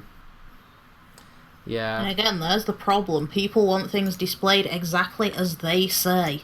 Yeah. Because how dare you do things your way? Exactly, I know. How dare an author write a character in a specific way? Yeah, and that's another thing I've noticed, a more generic point, is that people sometimes end up, like, I think Darling in the Franxx was landed in this category as well, where they'll judge the actual item based on their own headcanon's interpretation of what they would have done. Exactly. And instead of judging it for what it does, they're judging it what they would have done. Exactly. And it's just you're judging your own fan fiction at that point in time, not what actually is presented to you. Yep. Oh, sorry. Alga says that he wants me to... Sorry, it's because I've had this full screen I haven't been able to look at the chat properly. He wants me to actually show the... 1 second, I'll get it up on paper. He wants me to show you the actual article that he sent me initially that brought about this. That colour scheme is horrible, by the way. My colour scheme for what? You mean for my browser? Yeah, the bars at the top are so in your face. But look, it's Persona 4 themed. 4 on the background was awesome, but that yellow at the top is like, eesh. But it's Persona 4 themed, look. Yeah, that looks awesome, but the colours up the top are just in your face. I'm sorry. Well, I'm sorry, okay? Oh, I love that picture. That is a good picture. That is a really good picture. Yeah. I keep my browser exactly the same colour as the rest of Windows. Sorry, was there What are you actually using there, Chrome? I'm using Google Chrome, yeah. Yeah, that's Chrome. It's a bit fuzzy, so I can't tell. Ah, right. It'll probably be better post-render. So I think Alga wants me to look up the Anime News Network version, which is You don't like ANN, do you? I don't. I know. I don't. I purposely looked for any other source because I Not our internet. compared to just because I've been if you're on the anime side of the news and stuff in general, ANN's been they kind of betrayed a lot of trust that I initially had to them as a reliable news source, so I try not to use them as a direct link for anything these days, especially given what I've been covering on Anime Pulse has specifically been the Vic Mignogna situation. Yes, we only just touched on that on our last show for the first time, but yeah, it'll be interesting to see if they get roped into this the lawsuit as well. The only complications with that mainly is that they're based in Canada. Yeah, they're in Canada, so it kind of makes it hard to kind of bring a lawsuit their way. It's not impossible, but you have to. There's a lot of technicalities to sort out. So okay, this one mentions the dead naming. I think I did read this earlier on. Oh right, yeah. It's the whole. It mentions the whole thing about in the first game, Erica says, "Still, you guys need to learn how a girl's heart works," and then Vincent replies with "I'd be more convinced if a woman was telling me this." And this is the transphobic comment they were talking about. They're whinging over that. Yeah. Oh, piss off. And again, this is what I was meaning when I was talking about how in a sort of social friends sort of group, because I'm under the impression they were kind of close with Erica in general. It just seems like something that was an okay thing for them to say in general. It's sort of thing in my group of friends we insult each other all the time as a joke, but Exactly. But it's no harm, no foul about it. I wonder what else. Oh, he's talking about especially if in this scenario, if the character did not then react to the statement, then there's obviously not an issue. No, she didn't bother. She still stays friends with them all the way till the end. Yeah, so yeah, exactly. Absolutely. And it turns out she was the witch the whole time. Dun dun dun. Because if it was a situation where a character says something to another character and then they react negatively to it, okay, maybe, but that wasn't the case. So therefore, there's nothing to be offended about. Well, there's plenty to be offended about. You need to get angry. I know. 2019, where everything is stupid. Oh, alright. Oh, I got exactly what Alga was talking about. He wanted to mention the rewrites and exact changes that they wanted to make with the way they treat Erica. I actually had that prepared on a separate article here from One Angry Gamer. So yeah, it's now confirmed though that there will be some changes, and this was kind of already hinted at because I believe one of the voice actors from the game already said that they were going to make some changes to adjusted for bigotry, I believe was the exact quote. Piss off. Alright. Which voice actress was it again? It was shit. And that's the other thing as well that I hate about the way companies are in 2019 is that they're bowing to the pressure of the social justice idiots. Which only then encourages these people to continue doing it. Yeah. It's the voice actress who plays Erica, Erin Fitzgerald. If these companies would actually step up and shut these idiots down, then that would put a stop to it. But no, they keep bowing to it, and that then encourages them to keep attacking other things. It depends on the companies, right? Some companies don't bend the knee so easily, some other companies do. When you More do often than not these days, a lot of them do. Yeah, and the problem is that it doesn't translate into sales. Because sometimes and that's just encouraging the behavior. Yeah, when it happens, they don't buy the game anyway. I was talking about this with Alga yesterday, actually, and such, on the, Yeah. Yeah. And yeah, that's a good point. A lot of these idiots don't even care about the game in any way and wouldn't buy it to begin with. Yeah, actually, here. They're just being outraged for the sake of being outraged. And then us gamers that'll actually buy the games then get pissed off at the company for doing stuff that they really shouldn't have done and ruining the game. Yeah. Yeah. I mean, because there's a bunch of tweets from people who were, we're not going to buy the game initially, just still saying, they changed it, we're not going to buy it, so there you go. Exactly. Yeah. It kind of proves the point. And, let's see. I think that's just fluff here at the bottom. Yeah. And then there's the further concern that this is going to leak over, because you guys have probably watched the trailer for Persona 5 Royal, right? Yes. And you do know about how that one's come under attack as well? I've heard about it. I've heard loosely. bits and pieces. Yeah, I haven't. I've not heard much from Persona 5 lately. Right. Well, it's got. Oh yeah, it was the outfit that Yes. the new Here it girl goes here. character had. Kasumi, the new female character. Yeah, she has because she's a rhythmic gymnastic, they kind of inspired her outfit partially from her rhythmic gymnastic outfit, but Yeah, I they've was said, gonna say it's a gymnast outfit. yeah, but you know, So what they're are you wearing? over that yeah. when one of the main characters in Persona 5 wears a tail. Yeah. Well, as a character wears a tail? Yes, Yusuke. I've not played. He has a fluffy fox tail. Oh, does he? Okay. And don't forget Anne in her slut suit. Yeah.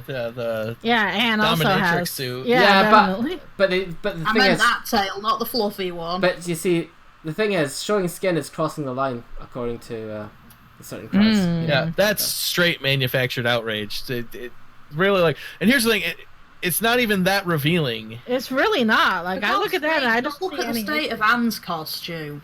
Yeah. Yeah.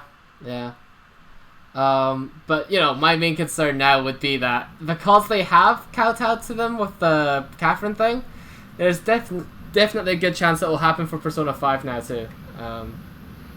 And when that time comes, am I better off just playing the unopened copy of Persona 5 I have lying in the sitting room, or should I just wait for this new version to come out? That's the question. If you've already got a copy, give it a try. Give it a try? Yeah.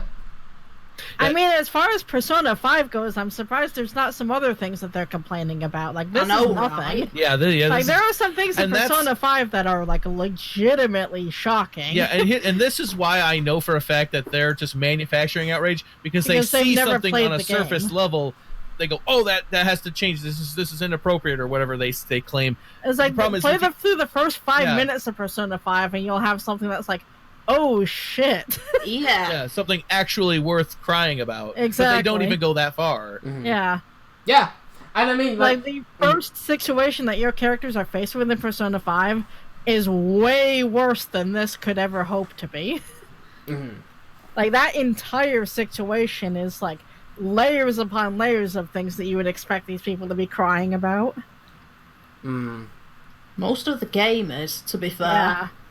Like, there's a lot in 5 that is really dark and really, like, legitimately shocking and It is one of the upsetting. darkest Persona games out. It is the darkest Persona game, I think. Yeah, I liked it a lot. I did. I I loved love it them because I've never played Persona 1 or 2. yeah. Well, same here. I haven't played those either. Like, there's a lot in 5 that these people should be crying about, but they're not. So, like, you know for a fact that they've never even played the games or know nothing about the games. Well, yeah, I don't think it's even out in Japan at the moment. Yeah, it's only coming out in October, so nobody's technically played Persona 5. Nobody's played this one yet. Yeah. I mean, they saw the ending for the Catherine, and that just kind of sparked all of the outrage, but, you know, and that's already out in Japan. Actually, you know, on the same note from what Millennium was saying there about how just kind of looking for something to complain about, you know, if I was trying to play the game to find something more upsetting about Erica in Catherine, there is a thing that happens in the end of I guess spoilers. It's not major spoilers, I guess, but like where one of the characters ends up sleeping with Erica, in the Catherine Fakay ending. And like he's having regret because he ended up sleeping with somebody who was trans, and he didn't know about it before going in. Isn't that a lot more offensive than Vincent's like? I would think so. You know what I mean? It's like if you're looking to be upset, that would probably be what I'd point to. But I'm not looking to be upset. But exactly. Yeah. Well, the other thing though is with Catherine is that it's maybe spoiler or not, but it's the fact that there are so many different endings. Yeah. Right. So it's hard to get that one specific one, so I don't know. But at the same time, that would involve people to actually get to that point and see that to then be offended by it. And a lot of these people that engage in these, oh, that's offensive, you should change that thing, they don't. They only look at surface things and move on to the next thing because they're always searching for that next thing that I know is offensive. yeah. Yeah, they don't have time to actually play games. They just like to cry about everything else. Yeah. Remember when we were They're too busy younger crying and to actually like sit down and play. remember when we were younger and games were getting really interesting. Things were going to 3D. Then we had motion controls, and it's just like then we have VR now, and things were getting more and more interesting. And we're talking about what games could make, and nowadays it just feels like we're talking about what we're not allowed to make in games instead of what we could be making in games. It really is. Same thing goes with anime as well. It's like we're having the same problem. So 100%. It's like the outrage culture needs to piss off. It really does. Definitely. Like, all it does is ruin everything. They need to stop morally policing everyone else and worry about themselves. Yeah, it's like if you don't like something, you don't have to engage with it or even look at it. That doesn't mean you have the authority to then turn around and say, oh, other people are not allowed to enjoy this because it offends me for X reason or whatever. Yeah. Oh, by the way, Alga, I like, you said you never took it out with Toby and Erica. It's like heavily, like, I'm not talking red implied, like heavily implied, because like, I think one of the last nights you talked to him with Vincent, he's like, yeah, I'm gonna finally become a man tonight or stuff like that. And then on the wedding one, she says, sorry man, once that hole's punched to you, no, there's no refunds. It's like, yeah, I think they're pretty clear on what happened between the two. So just saying, sorry, there's no way you can interpret any other way. But yeah. Wow. I think that's pretty much what I got for that topic in general, and I got your overall thoughts on censorship. Is there anything else you got, I suppose? I mean, we could keep talking about this we can for definitely hours. keep talking, but I think we pretty much said everything that needed to be said. Yeah. I'll put it back to the cross-pulse image. There we go. Okay, cool. Well, we've gone for about 2 hours. Do you guys want to talk about anime, or do you guys want to close off? It's kind of up to you guys. I mean, either way. Or. You're probably going to need to go to bed soon. Yeah, I mean, I've got until about... I could stretch for about 40 minutes. It just depends on how everyone else is feeling. I don't think we're gonna go for another 40 minutes. But if we can talk about two series that we've seen recently, we can go over very briefly and very quickly. Yeah, I think that'd be good. I think it'd be good for the crossover segment. You guys talk about some anime you guys been watching. It leaves it on a more lighter note than this, I suppose. Yes, definitely. Okay, we want to lighten the mood up a little bit. My roommate is a cat. Oh my god, that anime is so good. I really like that one. Any cat owner will agree when they see this show. It is 100% true. Yep. But it's so because it adds context, because the first half of the episode is from the guy's perspective, and the second half of the episode is from the cat's perspective, and the cat is actually voiced. Yep.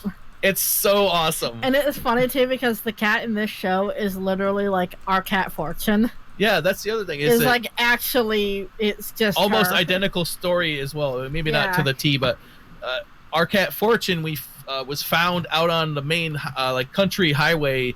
It's like a country road that its speed limit is like 45, but everyone does like 60 down it. Yeah. And she was found in the middle of the road by our uncle, infested with fleas, and probably who knows how long away from being dead. Yeah. And she's a black cat with a white tuxedo like thing going on. And that's exactly what this story has. Is a tuxedo cat that's a stray that is picked up by this guy and then taken in. And yep. It's just like, wow, this is very relatable. And the level of myth is also identical. Yes, very much so. Our cat Fortune, she does not like Dark God. Oh no. At all. She's tolerant to everyone else. But yeah, the look on the face, that static resting bitch face kind of thing going on, is identical. It is. It's like hilarious. Any screenshot you see of her, she's got that like death glare going on. Like that is Fortune to a T. It's so funny. It is. But yeah, but the show itself is very lighthearted and very chill. Very. I count it to the same level of chill as say like Flying Witch. Flying Witch, yeah, it's very much in the same vein as Flying Witch was. No, I enjoyed it. Good. I really like that one. For slice of life, not a lot of action, but you know what? It was good. It was. It didn't really need any action. It was just very chill. It was very nice. Again, like Flying Witch.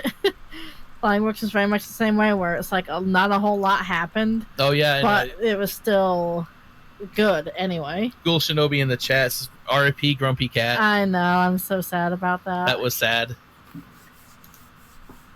And yeah, that was a good show.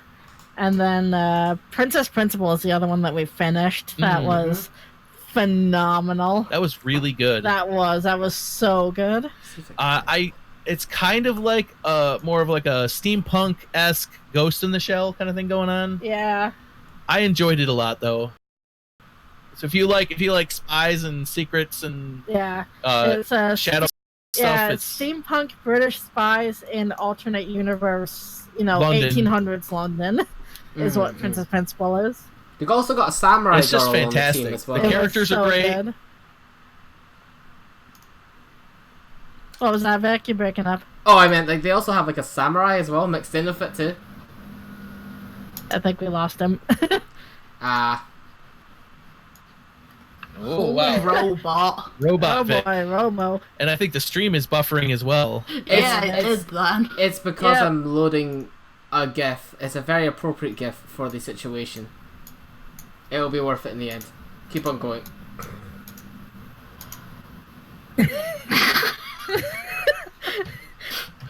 It's funny because it almost sounds like another language. Yeah, Yeah. I can't hear anything you're saying, Vic, at all. Is this any better? Hello? Is this any better?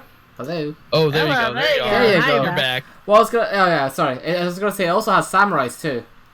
And the Yes. whole reason, Yeah. the whole reason I was just buffering it, the whole reason I made my intro go slower there for just a moment, was just so I could just have this GIF idle the whole time while you guys talk about Princess Principal. Keep going.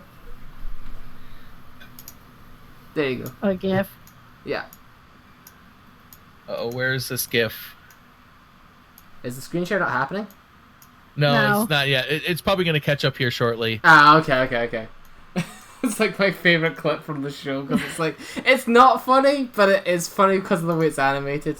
It's Oh god. It'll be Yeah, something when we'll I- watch as soon as it catches up.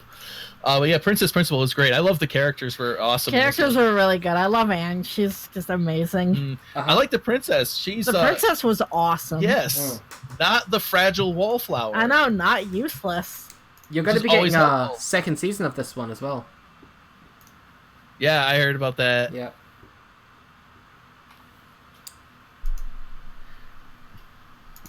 Oh, I remember this scene. Oh, I remember the sequence this, where yeah, the girl, where the she young girl tries to pickpockets. pickpocket the guy. It Yeah. happens twice this episode too. It's just, I know.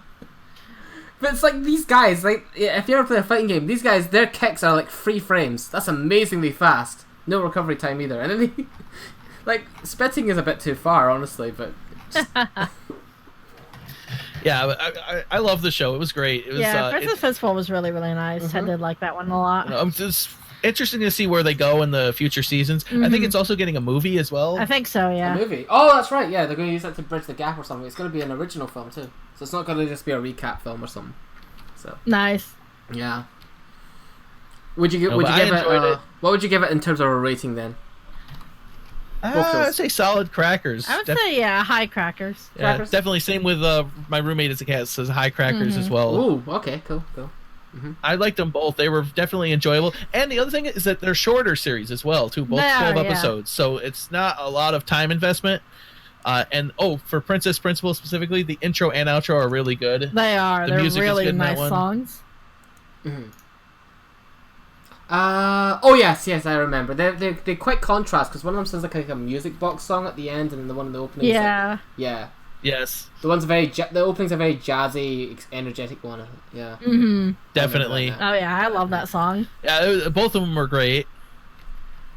I don't know if there's a lot else we could really go into specifics. It's been about 3 weeks since we've seen Princess Principal, so I'm going off of Yeah, memory on a lot of yeah. things. Oh right, I see. But Yeah. I love it. And another thing, Sentai Filmworks did the dub for Princess Principal. Excellent dub. Mm. Oh yeah. Yeah, Oh, yeah, very good. very They good did. dub. All the cast had British accents from people that are not from Britain, and it Yeah. was actually very authentic. I liked Very, it a lot. very authentic. Very well done. Oh, okay. Well, I'll have to check that out as well to be. I think only one of them was actually British. The others all came from Yeah. like Texas or something. Yeah, Texas, and there was one from West Virginia. and- Yeah. Yeah, that's not too Oh. surprising. A lot of voice actors are actually.